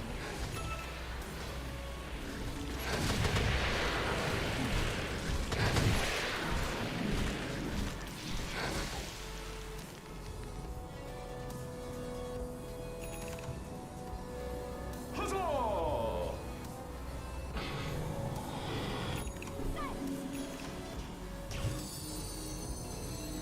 Greetings!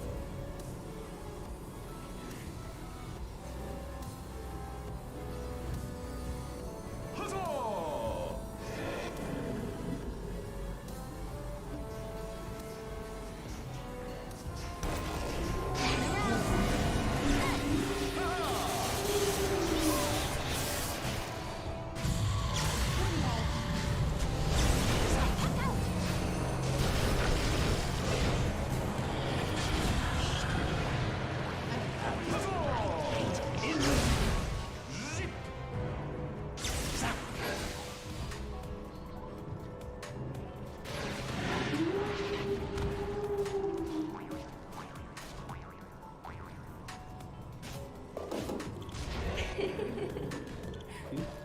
You talking to me? Radiant's top tower be under attack. Gormless swabbies.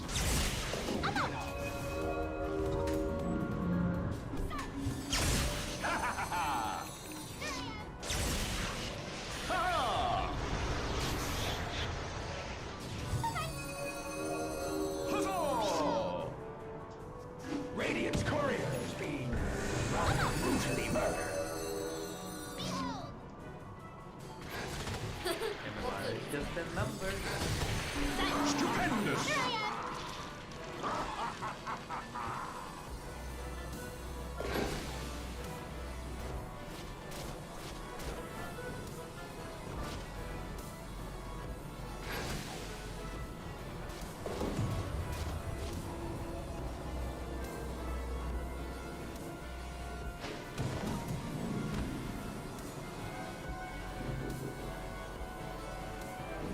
I'm over here.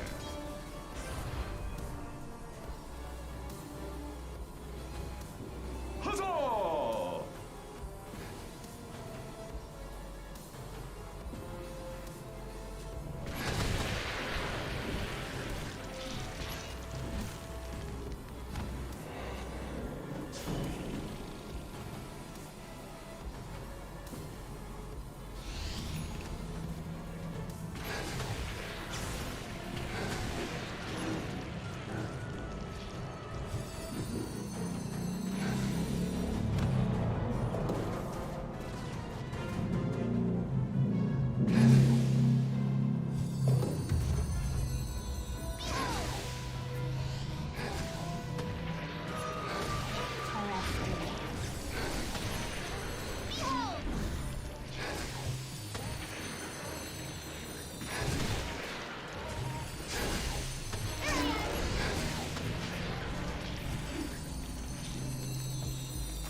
Be under attack.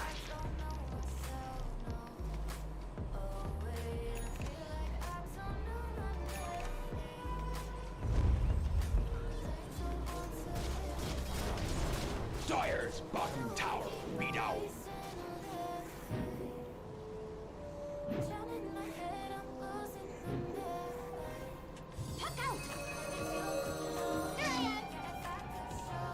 Dire's bottom tower be under attack.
Dire's top barracks be under attack.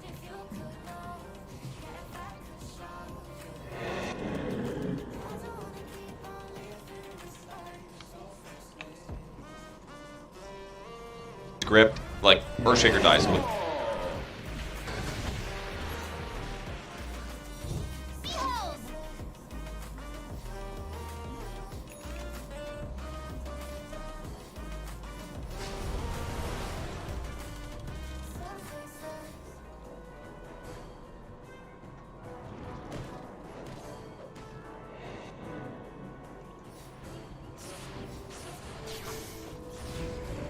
That's for me.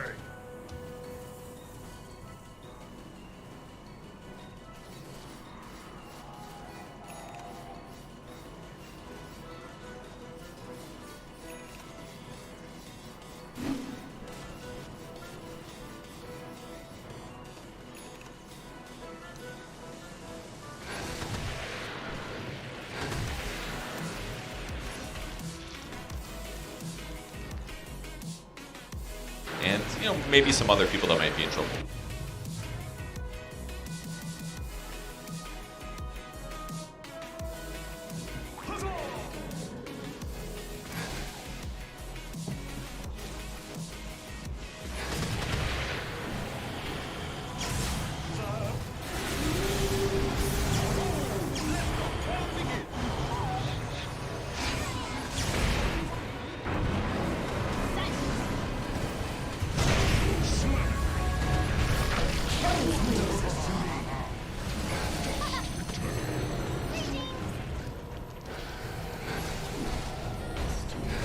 Killing spree. Double kill.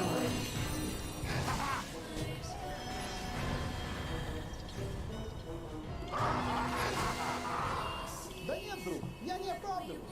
Да нет, друг, я не оправдываюсь. Да нет, друг, я не оправдываюсь.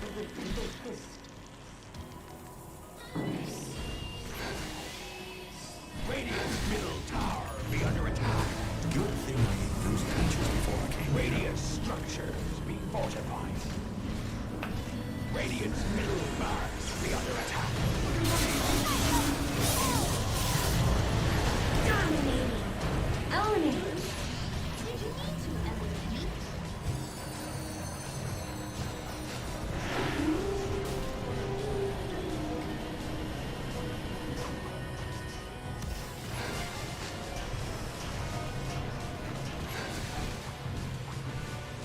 Radiant's middle barracks be under attack. Oh, mother, look at that. Radiant lost their middle barracks. Radiant lost their middle. Radiant's bottom tower be under attack. Radiant's bottom tower be down high. Radiant's bottom barracks get them beat.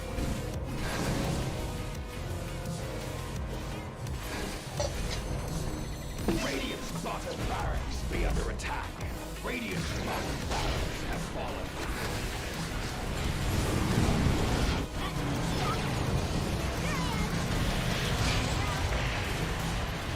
Radiant's middle tower has fallen.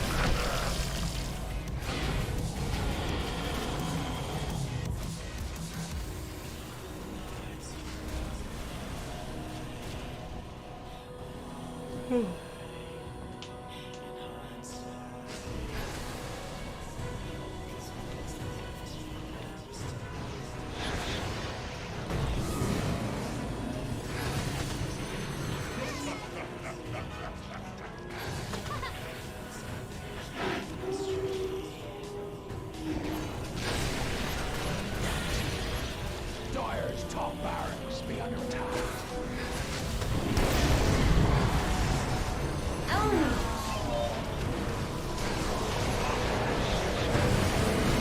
Que lá. Dire's top barracks have fallen.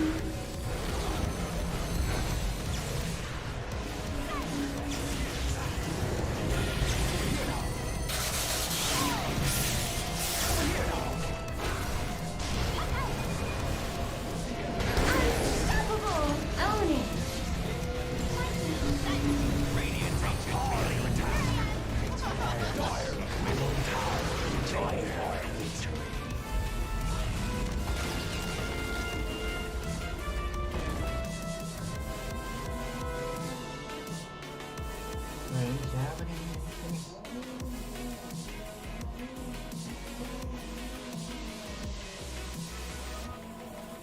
But all of a sudden, the coordination of VP really paid off. They would start jumping in and killing Tomato really quick, and they didn't quite have the way to save him, unfortunately. So really well played by VP by all means. It looked a little tough, but once again, at some point they like break through and they just like completely run away with it.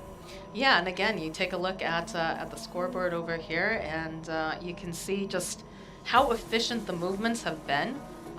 And also just, the way that they split up the map as well, the way that they were moving about, definitely, it crippled Undying. They were slowly getting choked out, and they put up a good fight. Again, we talked about Moon Meander, just the way that he was able to use that vision, kind of poke back and forth, and of course Saberlight continuously pushing out these lanes, but... It was really cool to see like the different stages of this game, in my opinion. It's like Lifestealer's in trouble for a really long time, and then they get like Ags.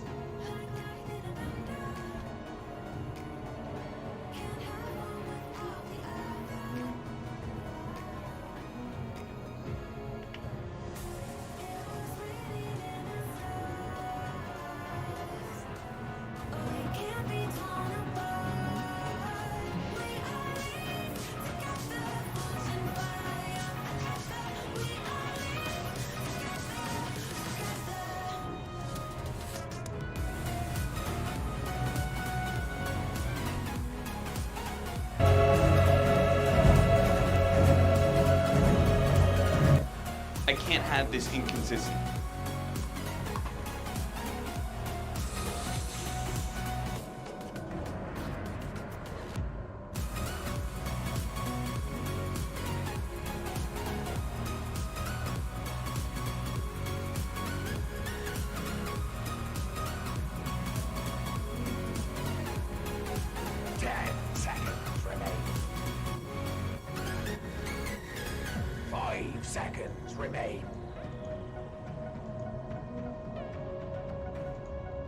Rápidamente, de hecho.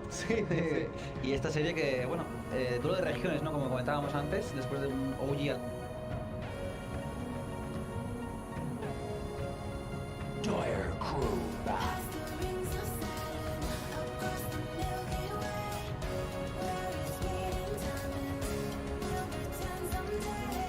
Avanza rápidamente.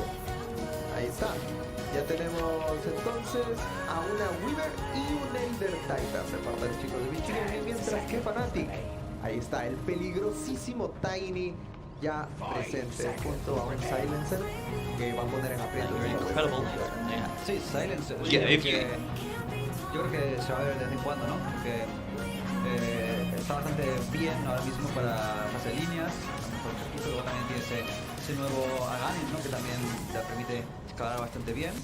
Y luego para cortar, como tú dices, a esa Weaver, ¿no? Como un al Silence, dejar la partida en mitad de una teamfight, ¿no? Dejarla sin opción de escape, creo que puede estar muy bien, ¿no? Junto con el Tiny, que bueno, ya hemos visto que es un pick muy deseado en este torneo, ¿no? Desde los más, sin ninguna duda, más baneados pueden ser claves para esa Weaver. O sea y Tiny sobre todo, ¿no? O sea, no necesita mucho tiempo para ejecutar los damage, y Weaver con el pool de HP muy pobre, sí puede acabar tranquilamente.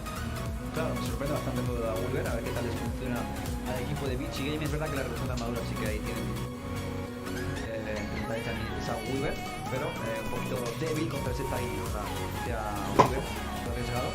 Vamos a ver cuál es la inteligencia también, no sé si algo está falso. Que Blink en esta partida está bueno con la manta para hacer así el Silence, ¿no? De la BKB, veremos cuál es la build. Y luego el tema de bans, pues vamos a ver también, aquí ha cambiado un poquito el Beastmaster, ¿no? Que antes ha estado desaparecido en la serie anterior, ya aparece baneado por parte de Bichigame. Creo que en el sudeste asiático Beastmaster es de los picks que más juegan, ¿no? Está mucho de héroe. Y banean el Venomancer y el Batrider, héroes con mucho slow, vamos a decir, ¿no? Sí, y Venom y, bueno, Batrider sobre todo, que un héroe que tranquilamente Weaver puede ir contra como este, ¿no? Pero sí, Fnatic que lo termina baneando. Quizás con la intención de cortarle este héroe que sí puede comprometer aún mucho más a Weaver, porque pues, si tienes los stacks, el Tomb Raider termina siendo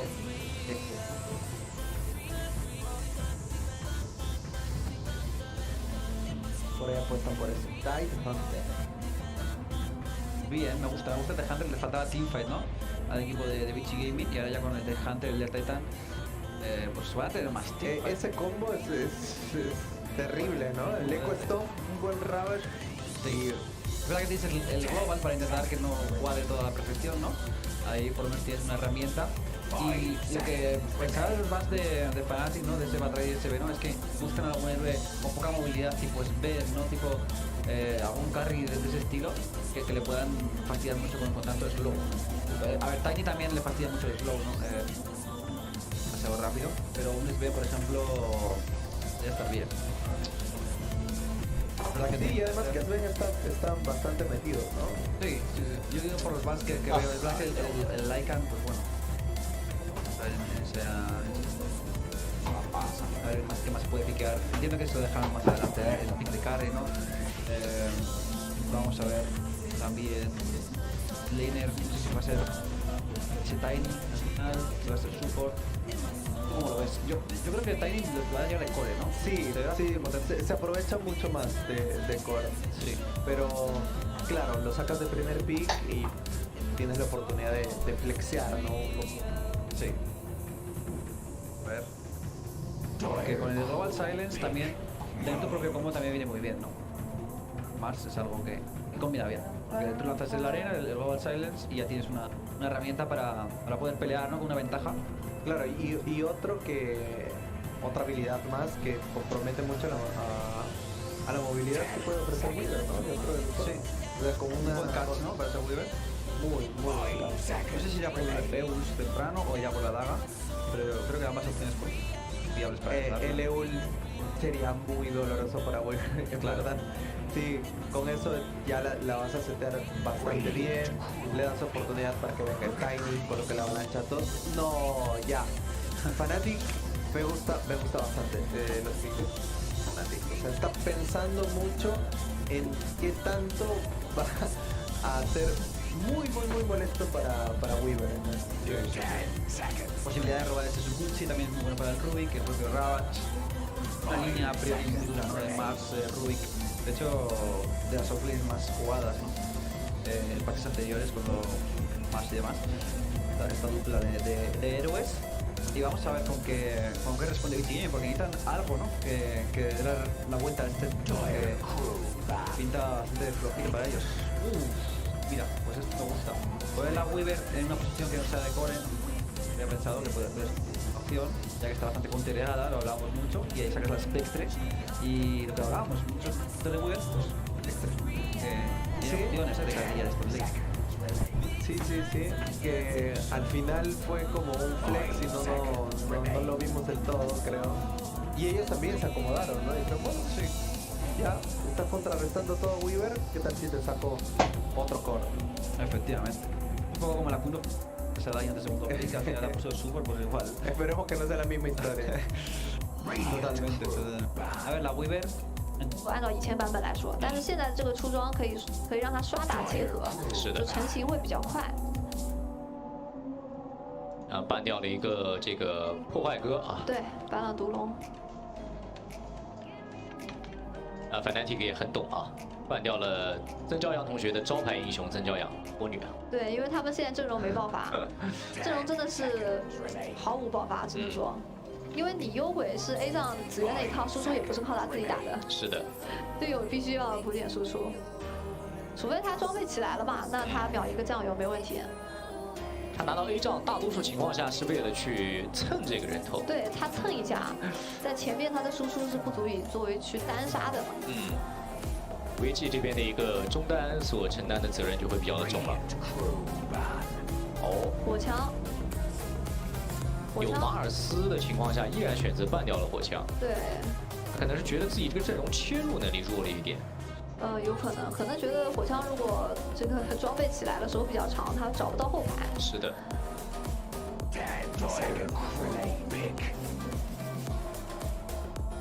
再办个老路。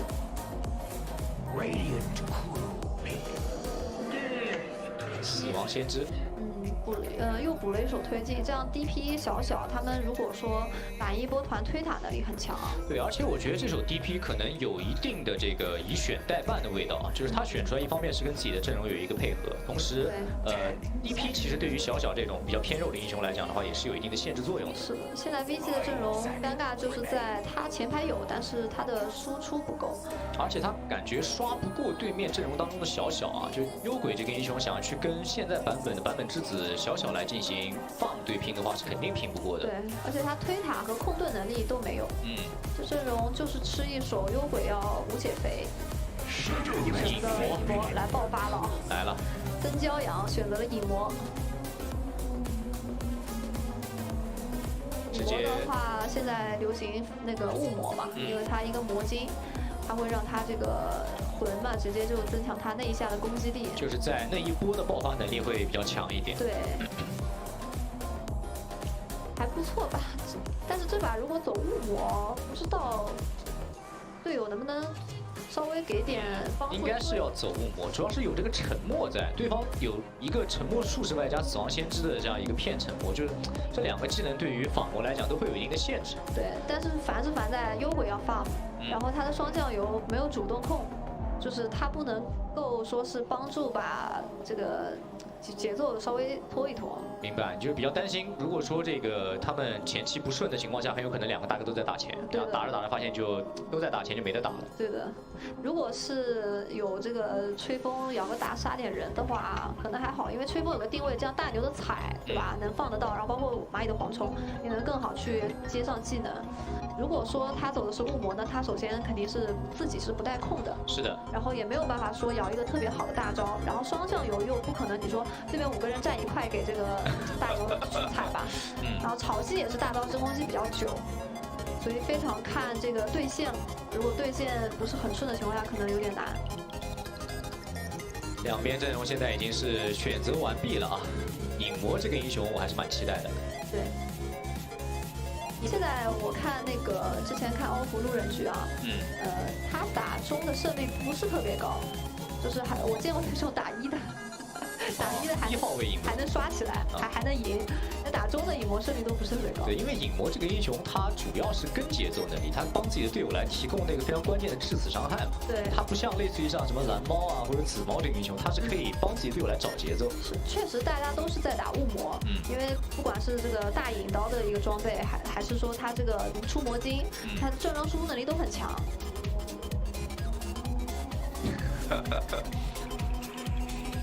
我又想起来了 Yuno 的那句语音包啊，抢符争夺，双方都觉得自己这个抢符能力还可以，现在那个中路来 battle 一下。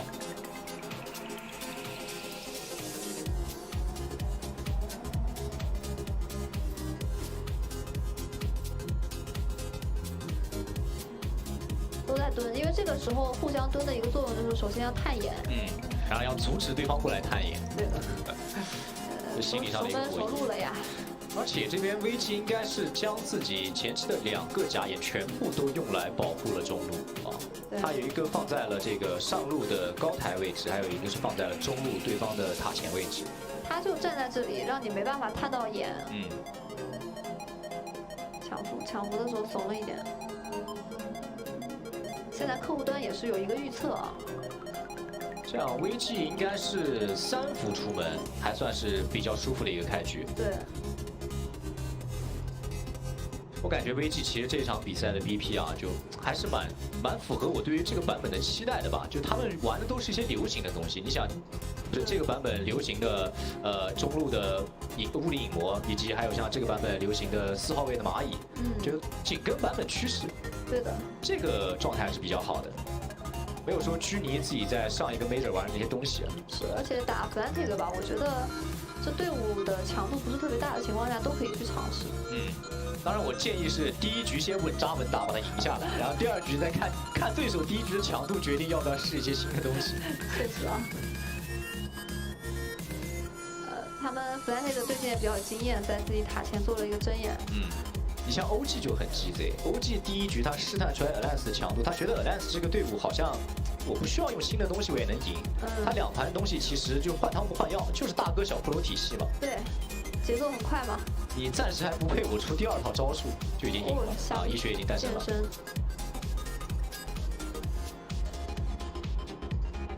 大牛前期的一个线上能力还是比较突出的。是的，那这样一个医学拿到线，基本上下路能够站稳了。是的，外加上他们应该是出门控到了3个符，然后又拿到了医学，这条线就赖算比较死了。对。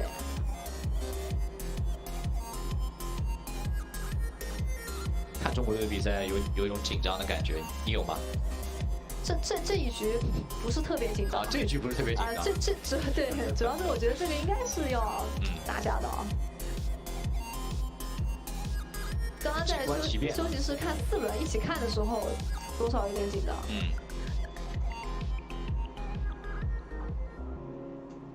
老11的潮汐，也算是他非常熟悉的一个英雄了。老11就是不管什么局势，自己都不会太穷。潮汐这个英雄就是要有一点经济的。外加上这一局其实能够利用远古野的英雄，在 VG 这边就是他的这个潮汐。幽鬼在没有装备的情况下，他其实也很难去打那边的远古。然后影魔的话呢，其实打远古的效率也不高。所以潮汐应该是不会穷。上路的话是找到一波机会啊，杀了个蚂蚁。通过一个丢树找了一波机会。对。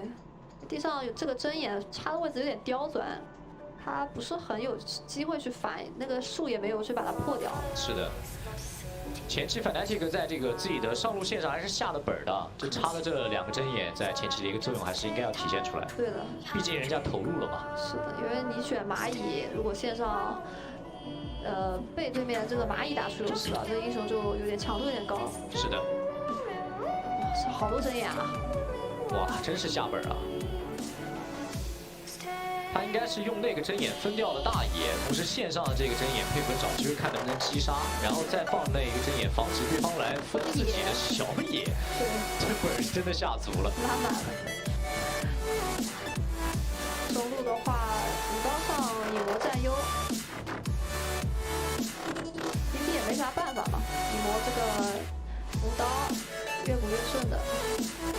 DP 从这个弹道攻击力上来说，对于一个魂已经收起来的影魔不太补得过。看下路 DY 配合 POYOYO 2个人在这边的一个线上的对拼，这一毛回去。不过因为马尔斯自己的一个状态值也不是特别的好了，是拉比克也没不了击杀节奏，只能消耗一波。好消息是大牛身上还有一个大药可以喂，那可以确保自己的这个大哥能把状态值给补满。拉比克对线一般碰到那种水人什么的，他还稍微有点压制力，不然的话对线强度不是很高。是的。但是在后面如果说他能偷到个什么潮汐大的话，会比较有声音。上限就比较高了。对，这局好像就偷潮汐大啊。偷潮汐，偷大牛，偷影魔。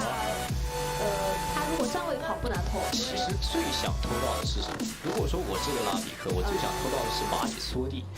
缩地前期比较好偷嘛。是的，而且偷过来性价比会比较高一些，它可以一直用。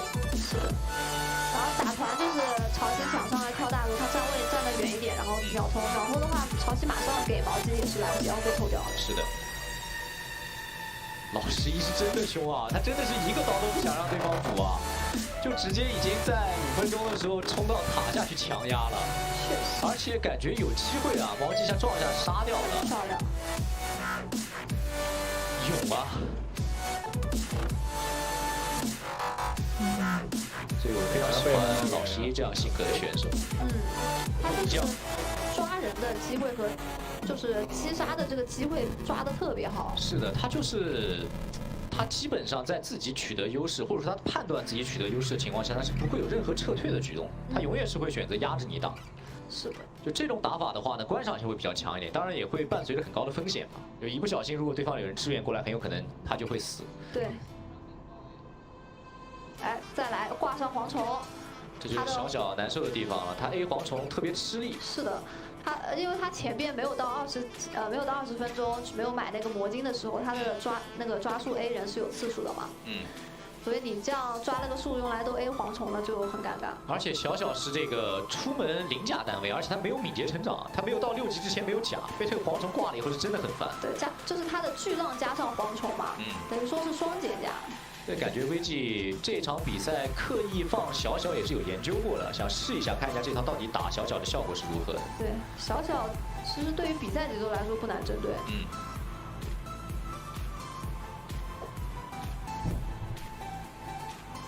蚂蚁过来帮忙来看一下符。现在3路优。炮友这个位置有点危险，但影魔包过来了，再接一下补刀。大牛这位置应该是能截到。对他想省个 C 炮嘛，本来压了其实就死了。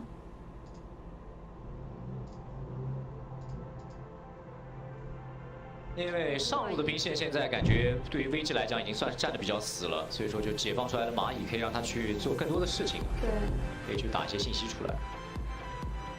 DJ 这边家里在屯野，到时候小小让他过来收一收。他如果能一直VG 能一直保持这么肥的话，就非常对他们阵容来说非常乐观。是的。因为 Fnatic 的阵容是会比较急一点的。本身 VG 这个阵容就是一个不惧怕于拖后期的阵容，对的，并且被他们前期取得了一个比较好的现优。小小赶紧过来清这个阵容如果是跟 VG 打后期 ，VG 这边双核心都是一个后期站桩能力很强的。对，他们对于装备的继承效果会更加的明显嘛。对。然后以及像潮汐这种英雄，他在后期的团控能力也要比对方的马尔斯更强。是的。所以感觉 VG 会有更好的拖后资本。有。山崩街头制啊，这卡位的话应该是稳杀的。而这波的话呢，相当于是他单吃了对方死亡先知的这个大，感觉倒也还行，能接受。对，这个时间点 Fnatic 一定要找节奏的 ，DP 的大，马尔斯的大。他们8分钟就起了一波 DP 开大的节奏，还是比较快的。看一下这场比赛，其实 VG 的一个整体视野做的感觉还是挺到位的。无论是他们在出门的时候帮中路出了2个，也是看这边正面瑞文被找到了，瞬间4个人，应该是稳杀，因为潮汐还有大，就看他的一个走位，杀是肯定杀了，让个人头，甚至可以逼他上路的外塔。对，而且他们很早其实就在对方的这个前哨站位置那边做下了一个偏向于进攻型的视野。就这个视野提供的信息，看一下他们能不能够利用一下。不过这一波应该不太容易了，因为这波已经逼到对方的塔前，他们知道位置了。是。这个塔应该不难守了 ，DP 大前面也教过了嘛。对的。没有什么打架的资本了。而对方潮汐握有大招，始终是保持这样一个威慑嘛。中路派 DY 在这边线上补一补自己的一个等级。马尔斯也只能说是赖死这条线，在没有跳刀的情况下，他的一个支援能力并不是很夸张。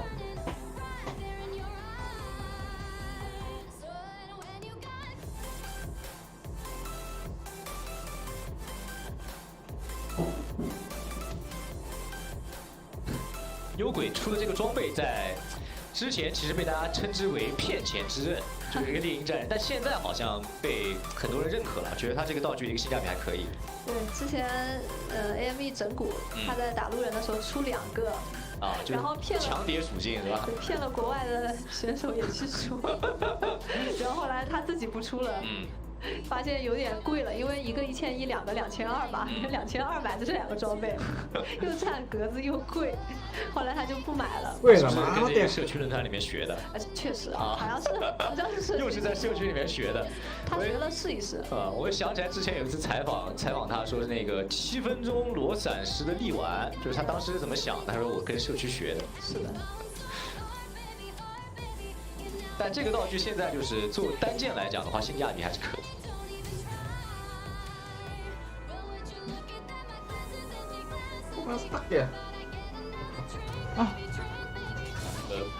变种的天鹰戒嘛，就像原先那个变种天鹰戒。对。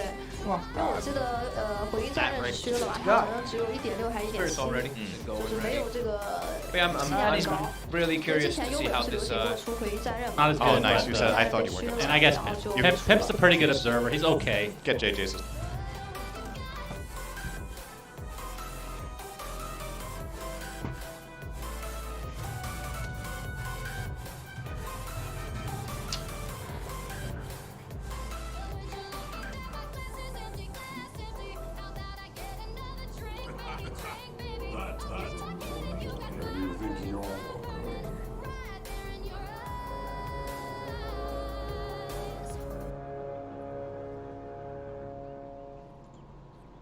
The battle begins!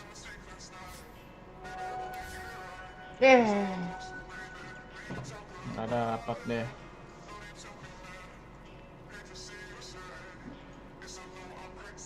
Definitely want to get off to. But I think Secret also does a pretty fast-paced lineup too. Sure, they've.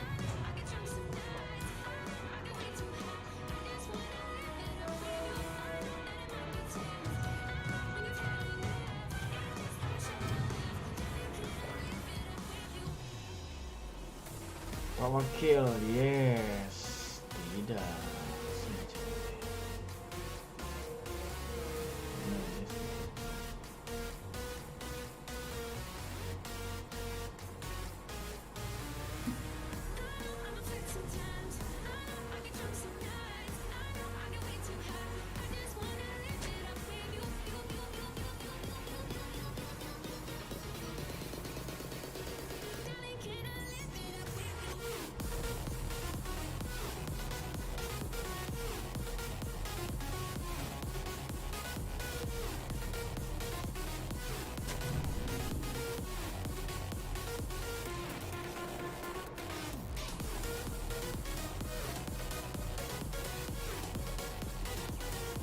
Paces toward, boys.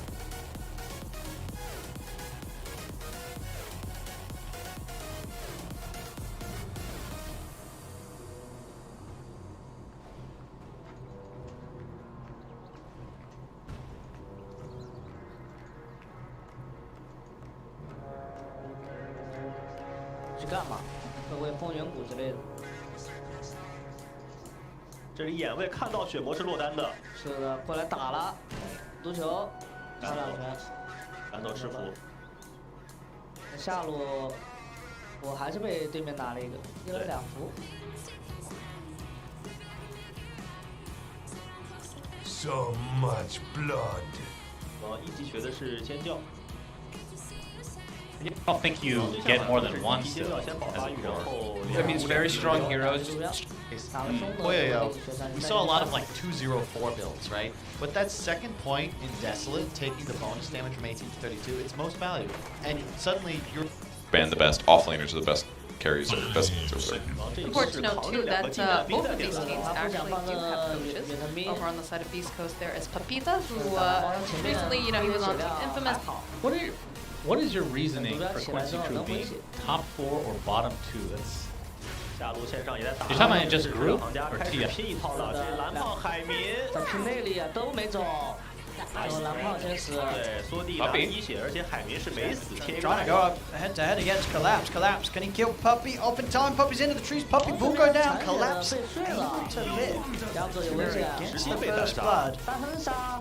And yeah, both teams trying to push themselves to the limits there. Oh, it's eating the Poshka. He's got this kill. He's got him. All right, easy kill. Bane OP. Literally just slapped him right down. So just died. Damn. 2 kills straight off to start things here for Spirit. Nice item build too. Collapse double gauntlet. So he has 820 HP. So he knew he could actually just turn versus that ogre. Good. Going back to Freddy. Poshka there. Yeah, wow. I wish I'd gotten to see how that all played out in top. We just slept and chased him, killed him. But yeah, started able to find a D ward. Because of that, it seems. 上路又睡住尖圈，伤害很高，想卡位。但打不死了。 Only can trade pretty confidently. Always has the nightmare to help him out. Yamster's gonna die again, I think, maybe. Yeah, they get some good body blocks attempted here by Poshka, but. It's very interesting to see this amount of star power coming out for the No ping, which was so scrappy, and they were not happy. That was they won that was the shard game. the infamous shard game where they left it in the pit. Yeah, they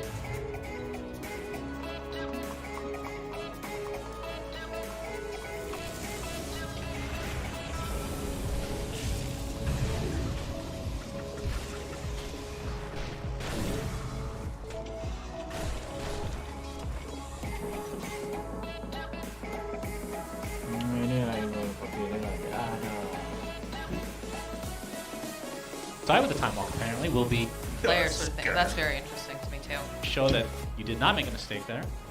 As more hot to come out a little too. Puppy played super far aggro, like way too far up there. He had full creep wave and he had the tag team on him. Now yeah, Earth Charge has built it up.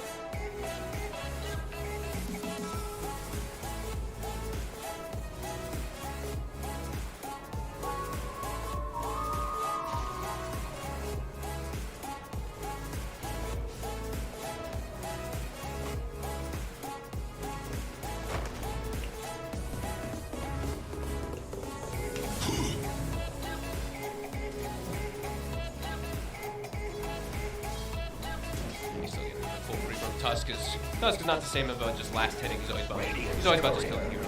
Puppy again. Got it. Oh, you didn't mean cosmetics. Yeah, actual items. Yes. By like your lane going well, and that can be this one trying to go for death, but Raven interferes with the Avalanche, and VG Gaming are gonna kind of reset here, maybe try and finish off this tower. They just hit the power spike. When BKB from SF arrived, it would have got there in the fight had it begun, and the Aghanim's on the Spectre up and running. So I like the fact that they're not scared. You know, like, okay, you took that Aegis, but it cost you an Exorcism. We've got this BKB. They're not afraid. They're not going to give up map. Just because they know, as you said, with this BKB, they are capable of fighting back. Also, DY with the Veil, I feel so vindicated. I bought this item in all my games and I got flamed, and I see every single team buying a Veil. Yeah. It's like, who would have thought 18% damage increase for 1,500 gold would be a good thing? Wild stuff. Either way. You know what's funny to me, Kyle? Is that I feel like you're really good about understanding the mechanics of damage in Dota, but you're terrible at understanding spell mechanics around each other. And I just kind of like damage and magic between line toss. I like that, but the downside is that Slardar is now. It's actually a fitting line for that. It's actually so fitting.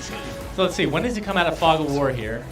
So ooh, yeah. Okay. Well, he couldn't have thought he juked there. He saw him. I think he just missed. Not very good targeting, I guess. But he knew he was dead either way, so just trying to get that first one before he goes down. I think it's completely fine to go for it at that point, but a little bit of a misstep, I think, earlier got him out of range. After he threw the 3 remnants, he could have probably stayed on top of the Leshrac a little bit better. But nice response as well from SVG to come in there, or sorry, LOA as he's called now, to grab that kill as well. Top lane. Yeah, a lot of name change. Leslau was Lelis, so if you hear that, that's the reasoning. See the bash come online for Ame. ET and Tusk can be aggressive is gonna lend that. Yeah, you definitely have some very tanky. Mid tower catapult still alive. Oh, actually couldn't, I think. Oh no, he could. Global Silence is still up. Fnatic may actually try and go back in. DY steps a bit too far forward, and Fnatic look for that punish. They get one for one trade-off so far with the exorcism being used. Old 11 getting a little greedy there, trying to farm neutrals on his way back. They're gonna pop the SF ultimate. The Requiem does give a fear that is just enough to get Old 11 out of here. Long range tree toss is not gonna make it. Jab? Just hits the 6. A lot harder for Secret to make those moves. So at least for Secret, that they were able to get that kill on the Storm, at least one. Get that much dagger. They'll get like 1, maybe 2, but the more you get, the less scream you get, and then your farming after that is like weaker anyways. And there's so much regen from like rune spam right now too that like spamming dagger feels a little bit irrelevant to me. Okay. It's almost like you need to like get a lot of dagger levels for it to work well, or you need ganks, I guess. It's like if there isn't a gank, it's not worth like going all in on dagger is my perspective. But we'll see. I think Quap makes a lot of sense though. You have to be a bit careful about like Slardar amp. If Slardar does get on top of you, you can die pretty quick. Oh yes. But she's not wearing much anyway, so that's true. What's he removing? Just a little bit of the 4 pieces of metal attached to her body. And then after that, but what if you just have a friend that buys it instead? It's the right time to. I mean, there's a lot of things here that are coming out here for the initiation over on the side of Elephant. Got, of course, the Slardar, once he gets the Blink, he's going to be right on top. He's got, the Void Spirit that he can pop up, especially once he gets the Ag, gets that Remnant out to go into place. It's a little bit spooky, honestly. But they go for the Phoenix pickup. Or where they're going to put the supports at the start of the game. Like, IO Slardar sounds pretty good. Give him attack speed so he gets more bashes. Putting Phoenix. Stomp's going to connect onto LOA, but nothing really followed up with, at least not yet. A lot of damage, though. Indeed. Double damage rune. Quincy feels like they want to fight, but maybe a little bit hesitant right now. Nice job from them getting the top tier 1 tower, though. This is a very early offlane. 4, possibly starting bottom mid. Dire's middle tower taken fire.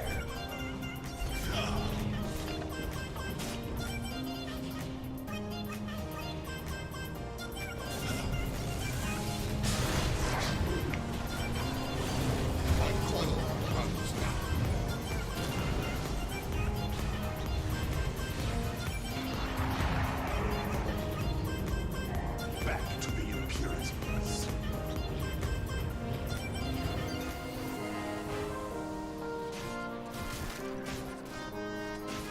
Radiant's middle tower be under attack.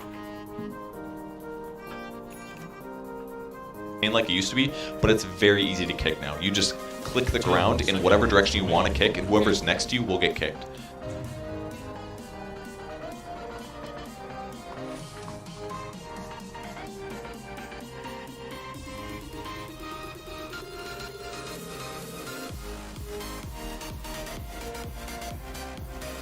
Like Gyro's always here, guys, and you can't stop him because he's ahead. Now you're just like, peace, I have a 4,000 gold item. I'm going to kick you away for the rest of the game. That sounds It's going to be very cool. annoying for FY to have to deal with, for sure. But that's assuming that Whisper can have a laning stage, and that's the part that I struggled with a bit when I tried this in pubs. It's like Tusk does need to spend a little bit of mana to either harass or to get last hits, and he doesn't have a huge amount of HP. It's high, but it's not like incredible. So you kind of need to buy an item that's going to lane sustain you typically. So I experimented with Vanguard. I found that very good because then you have HP, damage block, and it kind of just like enhances his skills anyways. You get tanky up in front.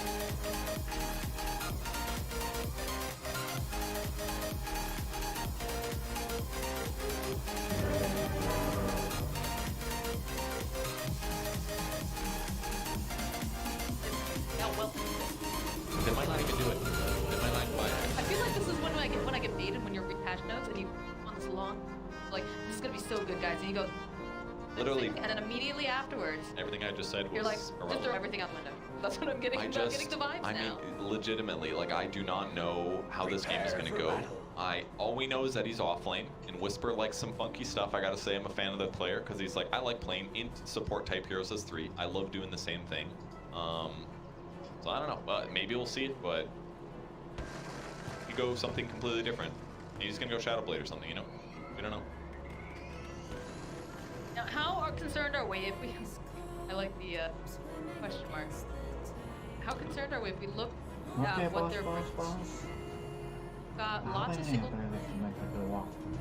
Big Spirit brings Elephant side. Yep, and Slardar, obviously. Initiation, I think. But then you do have, you just have Call Down and Egg, and is that going to be enough? I mean, it's quite good team fight. You have to worry about the song is the biggest thing that's going to disjoint it a bit. Like if they pop Egg and you can just song and everybody walks away, yeah, then you can re-engage afterward. With that said, East Coast can also fish for kills relatively easy between Elder Titan or maybe Tusk running in. So I feel like 30 seconds. It's like Lacoste is sitting right next to us right now. there's just a lot of ways for them to fish for initiation. So maybe they'll have an advantage there. And again, it comes down to like Elephant's setup. Like if they blink and Slardar and stun at the same time that a relocate comes through, then Elephant can force the fight if Naga's not there to shut it. I think it'll be fine for Elephant until Beast Coast gets a little like their overall team fight. then Elephant can force it. Yeah, and then you have like sponsored ketchup brands come out of that.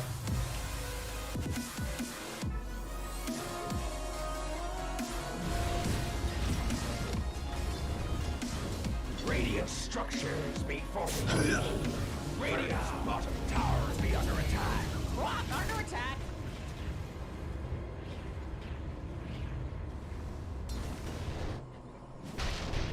Dire's top tower be under attack.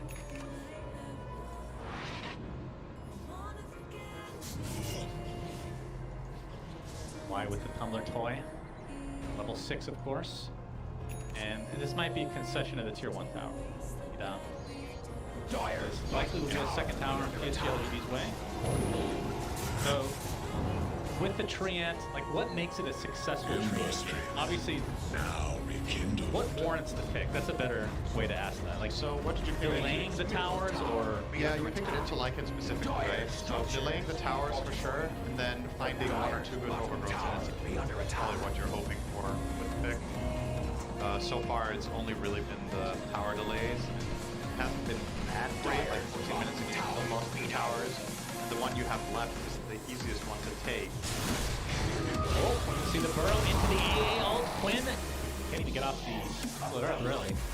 Also, they got that kill. Has the arcane already activated, so easy kill for Quincy Crew.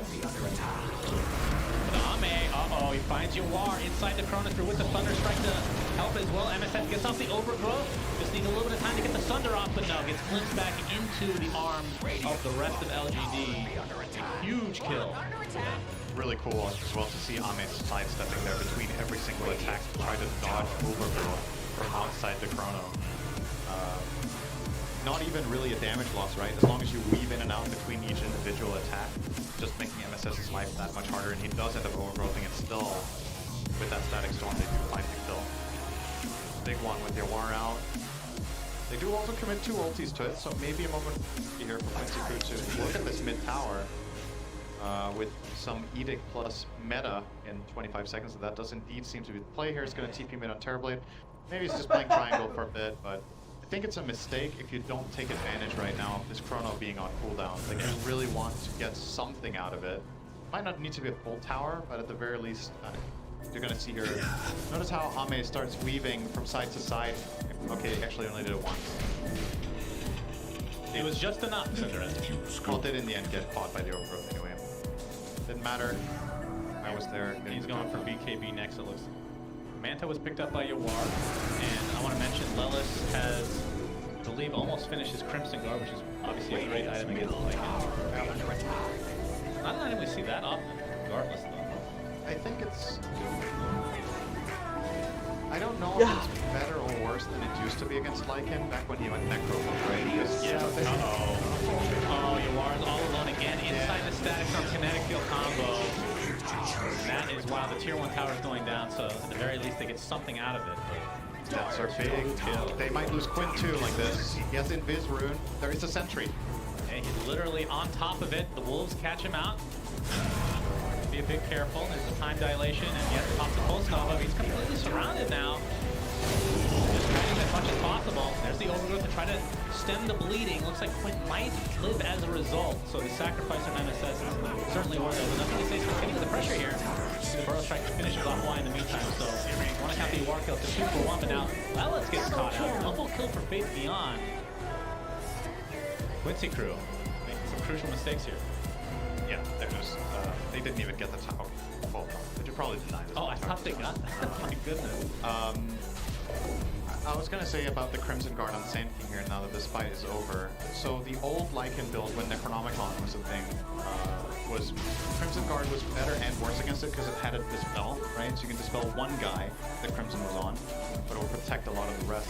Now, there's no dispel anymore, but Lycans don't have all those summons. They have one really big guy that hits way harder than the Crimson Guard pawns. So I actually don't know, like, I think he wouldn't buy it unless there was also Sleight of Fist, right? It's because he has an added value of also having this Ember do spread damage. But in my personal experience, oh, hang on. We're on to Sansom. Quinn. Chrono. Gonna get chronoed by Ame, who's just gonna solo him down. Doesn't have that much damage though, so maybe Quinn can live a little longer, but not not to be this time around. Leslie now stuck inside the trees with that sandstorm. The MSS on the other side of the tree line as well, but he's going to get dusted and likely brought down here. I believe Quincy could just need to back. Coming. With the time walk out, and that's going to be a freebie for LGD again. Two big, I mean, that's 2 core kills. At least you are lived though. On the other side of the map. Yeah. Finding the silver linings here. Oh, at least we didn't all die. I can always point to one hero that survived that wasn't involved. That's right. But yeah, it's LGD are really ramping it up here. Really good read from Ahmed to kill there. I don't think that was obvious that Chrono was a kill on the Lesh, but having the Mask Madness and Maelstrom was just enough. I think maybe Living Armor had already been used. If that was that, maybe it was even on the Lesh. Did he kill him through Living Armor too? Oh, we have some TPs from Quincy crew. Quinn, not quite vision of why right now, but the Static Storm is placed right on top of Quinn. Gonna do some damage here once he's out, thanks to that Pulse Nova. Jinkin trying to save Wise live. It looks like he's gonna be successful. I think she's turns around on the Quinn, but there's the Overgrowth A blast coming as well. Basically, he's gonna get hit with the Burrow Strike in addition to the AAL, and down he goes. Finally, something for Quincy crew. Nothing to say with very little mana to speak of, but it doesn't look like Quincy crew have any more catch. Now that I was looking for Quinn, that's a good outcome for them to get the like in there and get out with no casualties. Huge amount of damage is being here. I are lovely Uppsala. Lovely I don't know why that was the accent, but that's not an accent that exists other than in the robot. I made up a country. All right, so we're seeing the replay here. Static Storm onto Lesh, and at this point, when Disruptor gets saved, this looks scary for Quinn. Yeah. And this Overgrowth saves everything right there. Both of them, they set up the Ice Blast very nicely. Burrow Strike there. From Quincy. And obviously with that, if Lesh dies there, maybe they even lose the top. But they hold it on. Taking any damage on it. And Jawar's making good progress here as well. He's closing in on Scotty on the Terrorblade. Void's BKB, however, also completed, so very, very good for him as well. Is this a game where you would prioritize at some point, if it goes into the later stages, obviously, the Ags on Disruptor, Chrono into Static Storm on TB, and you can't live. And you're playing it against a lineup that has 0 save, so it is really. Drums are popped, and LOA will be the sacrifice this time. Gets off the Ice Blast, but not much avail. Is this going to be a roadshow? It looks like that's what they want to do. And the Ice Blast, they know it's not going to be up even if they were to take 20 seconds to kill us, which it won't take that long. Or if he bought back. Or bought back. So first roach goes to LGD. Lycan going for the shards. That's the wolf that spawns in a random lane. I used to hate this thing, but it's actually pretty decent. I still hate it. I think it's actually okay. It's not about how good it is. Oh, okay. I think it's interesting because it's unique. That's what the definition of interesting is, unique. Sure, I agree it's unique. Considering you're interesting. Your face is interesting. Yes. Just want to let you know that. It's a very unique face. Yes. I agree. But among itself, it doesn't have that many expressions. Maybe in the next operating system update. So, 3K net worth lead for LGD. Many expressions. Omni, of course, with the ages now, plenty of time to work with. Only do that if you're a highly trained professional. Next choice. Into Lincoln's lead for LGD. How many things are going to cross static charge here? Yeah, so that's got to be a little scary for Spirit now. What are they?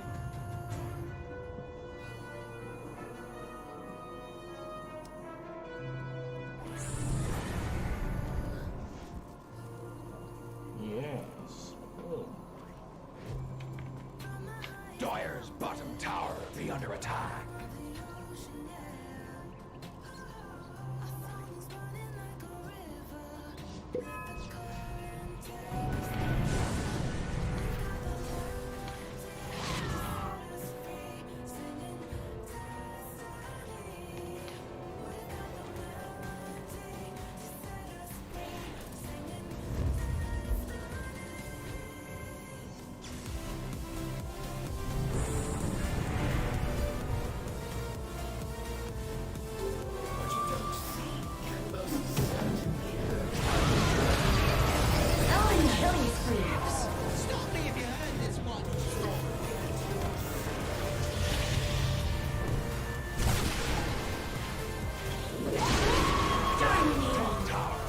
kill. Wow, 3 menit lagi. Dire's bottom tower under attack. Dire's bottom tower down.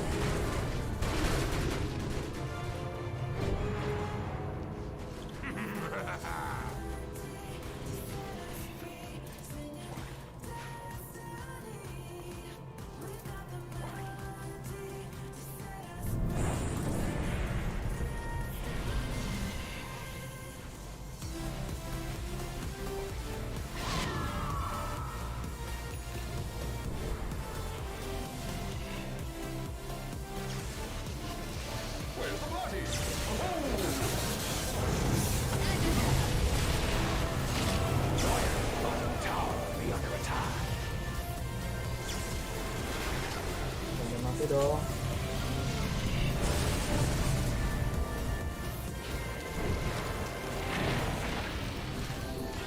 Killing spree. Own it. Dire's bottom tower under attack.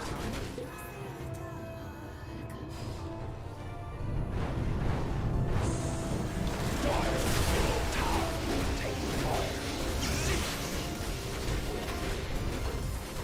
Dire's structures be fortified. Dire's middle tower be taking fire. Dire's middle tower has fire.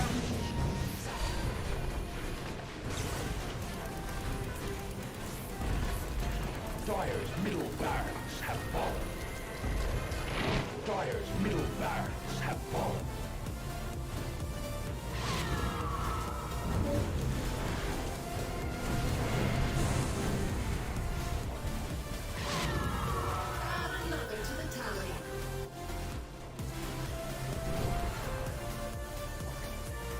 Dire's bottom tower be under attack.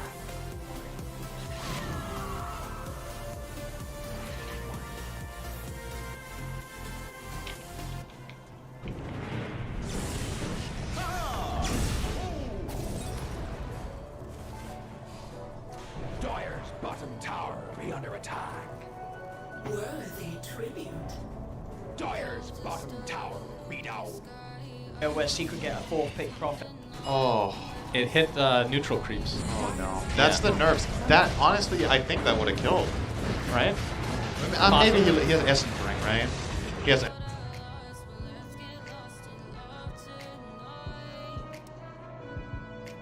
With an IO, it's actually pretty cool, right? It's just more health. You're playing against a lineup that primarily does magical damage, except this one Terrorblade. Like, do you actually prioritize that versus the dragon in this lineup because of that? With how you're playing fights, I think so. Yeah. It's pretty cool. Although the dragon would also be nice because it forces Terrorblade to deal with it, because none of the other heroes can. Maybe only the Granite Gauntlet come up and we're looking too into it. That's very possible. There are dragons. Oh my god, nothing to say. Look at that. Yeah, that was set up beautifully for him. So Lincoln Sphere Cinderin. It blocks Burrow Strike. And I think that is literally it. Am I wrong? Sunder. What was Sunder? And Cold Feet. But Lincoln. Gonna get brought down. Why Lincoln? Is it just for Sunder? Is that the main thing? I think so, yeah. Probably is. Not a very common choice in a game like this where there's not like a Doom or... I mean, Lincoln is like a forgotten item. What do you know? What am I missing here? I mean, it blocks Burrow though, right? Yeah. So that is a major one. It's good, but I don't know if it's necessary. That's the other thing. Well, 13k net worth lead for LGD now. The tier 2 tower looking like it will fall. Oh, Smoke getting ready to go for Quincy Crew potentially. Radiant's top I mean, from their perspective, what needs to be done? What's the combo here? Overgrowth into A, lasting several heroes, I would assume is a minimum at this stage. And is there an item that Yawar is looking for? Like, I guess the BKB is the... I think it's go time, but I think most importantly, you need all your heroes there at the right place at the right time, and you need to hit the combo like you said. So, Terrorblade needs to be able to attack during Overgrowth. Then you have the damage still to find details like this, but unfortunately for Quincy Crew, they kind of missed the window that was the really scary play for OP about 5 minutes ago. That is refresh. I don't think the BKB on Terrorblade is that integral to the success of their lineup. In all honesty, I don't even know if you should have bought it. What are you countering with this? Flight Chains and Static Storm? Yeah, I really don't know. Maybe he values the Thunder that high. There's the smoke, LOA, oh, he just got two-shot by a rock. There might have been a sleight of fist there as well, but we'll ignore that aspect. Just give all the credit to the golem itself as Quinn takes a tumble, so this is just snowballing out of control in LGD's favor for sure. Top wave is coming in about 10 seconds if they cut the next one. Break backdoor protection mid. Exactly what they're going to do. He's going to hold the wave here. Mid is now open for business if they want to try to push there. Doesn't necessarily look like they're going to force high ground. They will. Why not? War forced up to use his Manta. Ice Blast, they know, is available. Spawn area. Can we get an update on where the wolf is? There are two wolves. There we go. That's a good wolf. Wow. How did that happen? Is that his actual wolf then? No. I guess there was just a big wave, so it took a long time to shoot through it. Wow. Because do you know why it took them a long time? Oh, that was another update. They stopped the aggro on the Lycan and on the wolf as well. Oh, yeah. Sorry, you had a joke, I'm sure. What was it? No. You're saving it for another time? Very serious. I'm sure. Yeah. Alright, this might be the last-ditch effort for Quincy Crew. Of course, this is only game one of this two-game series of the group stage of T5-10. Quincy Crew need a miracle. They need a perfect initiation. Roche is now up. You can see they wanted to go for Innocence, or Y, on the Disruptor. And just couldn't be brought down. They just didn't have enough damage. Like you said, Yuar wasn't in range, and Io with the ridiculous amounts of heal. Ame has the Mjolnir and Lincoln Spear and BKB playing it super safe this time around. Quinn, Searing Chains is there. AA Blast is coming in. Ame just time not the safety. Actually gets destroyed by Nothing to Say on the backside. Buybacks galore, but no ult or LOA in turn. As Yuar gets off to Thunder finally. But it's going to be a big chrono onto the only hero that really matters. As Quinn is just going to be brought down eventually. Yuar looking forward to Thunder. He's already used it actually. Triple kill for Faith Beyond. And that is likely to be GG for game number one. And there it goes. Absolutely crushed. Ouch. Ouch, ouch, ouch. That was a bit of a rough one for Quincy Crew. I think in theory, from a strategic point of view, the Quincy Crew lineup has tools to beat this Radiant lineup. I really think so. Yeah.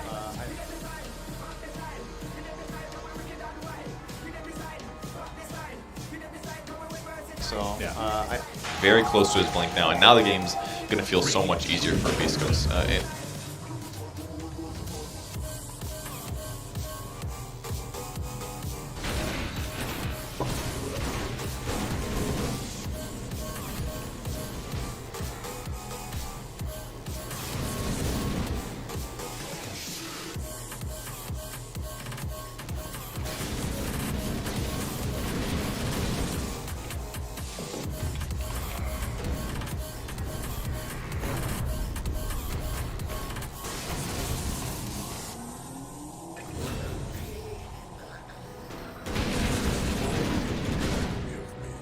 I had no reason to notice.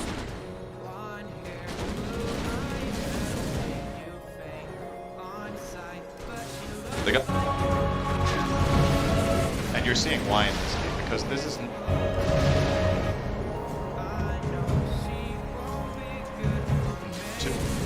The way.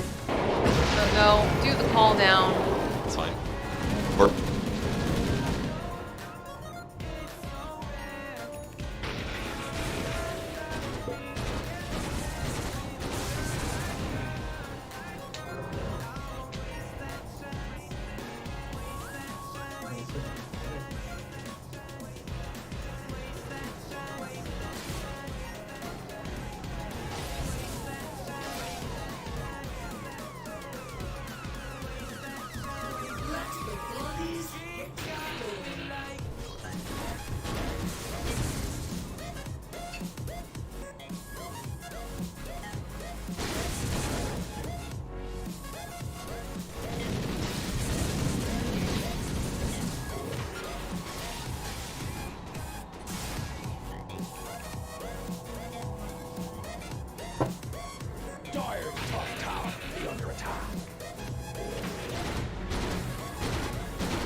Radiant's bottom tower be under attack.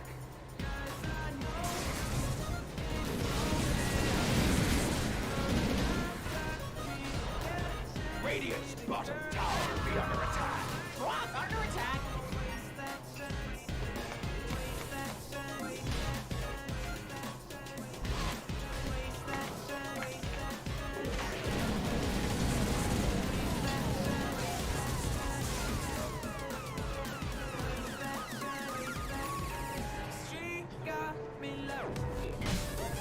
Dire's top tower be under attack.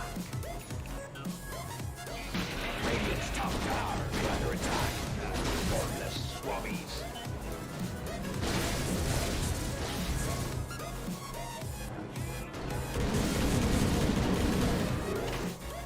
Radiant's top tower be under attack.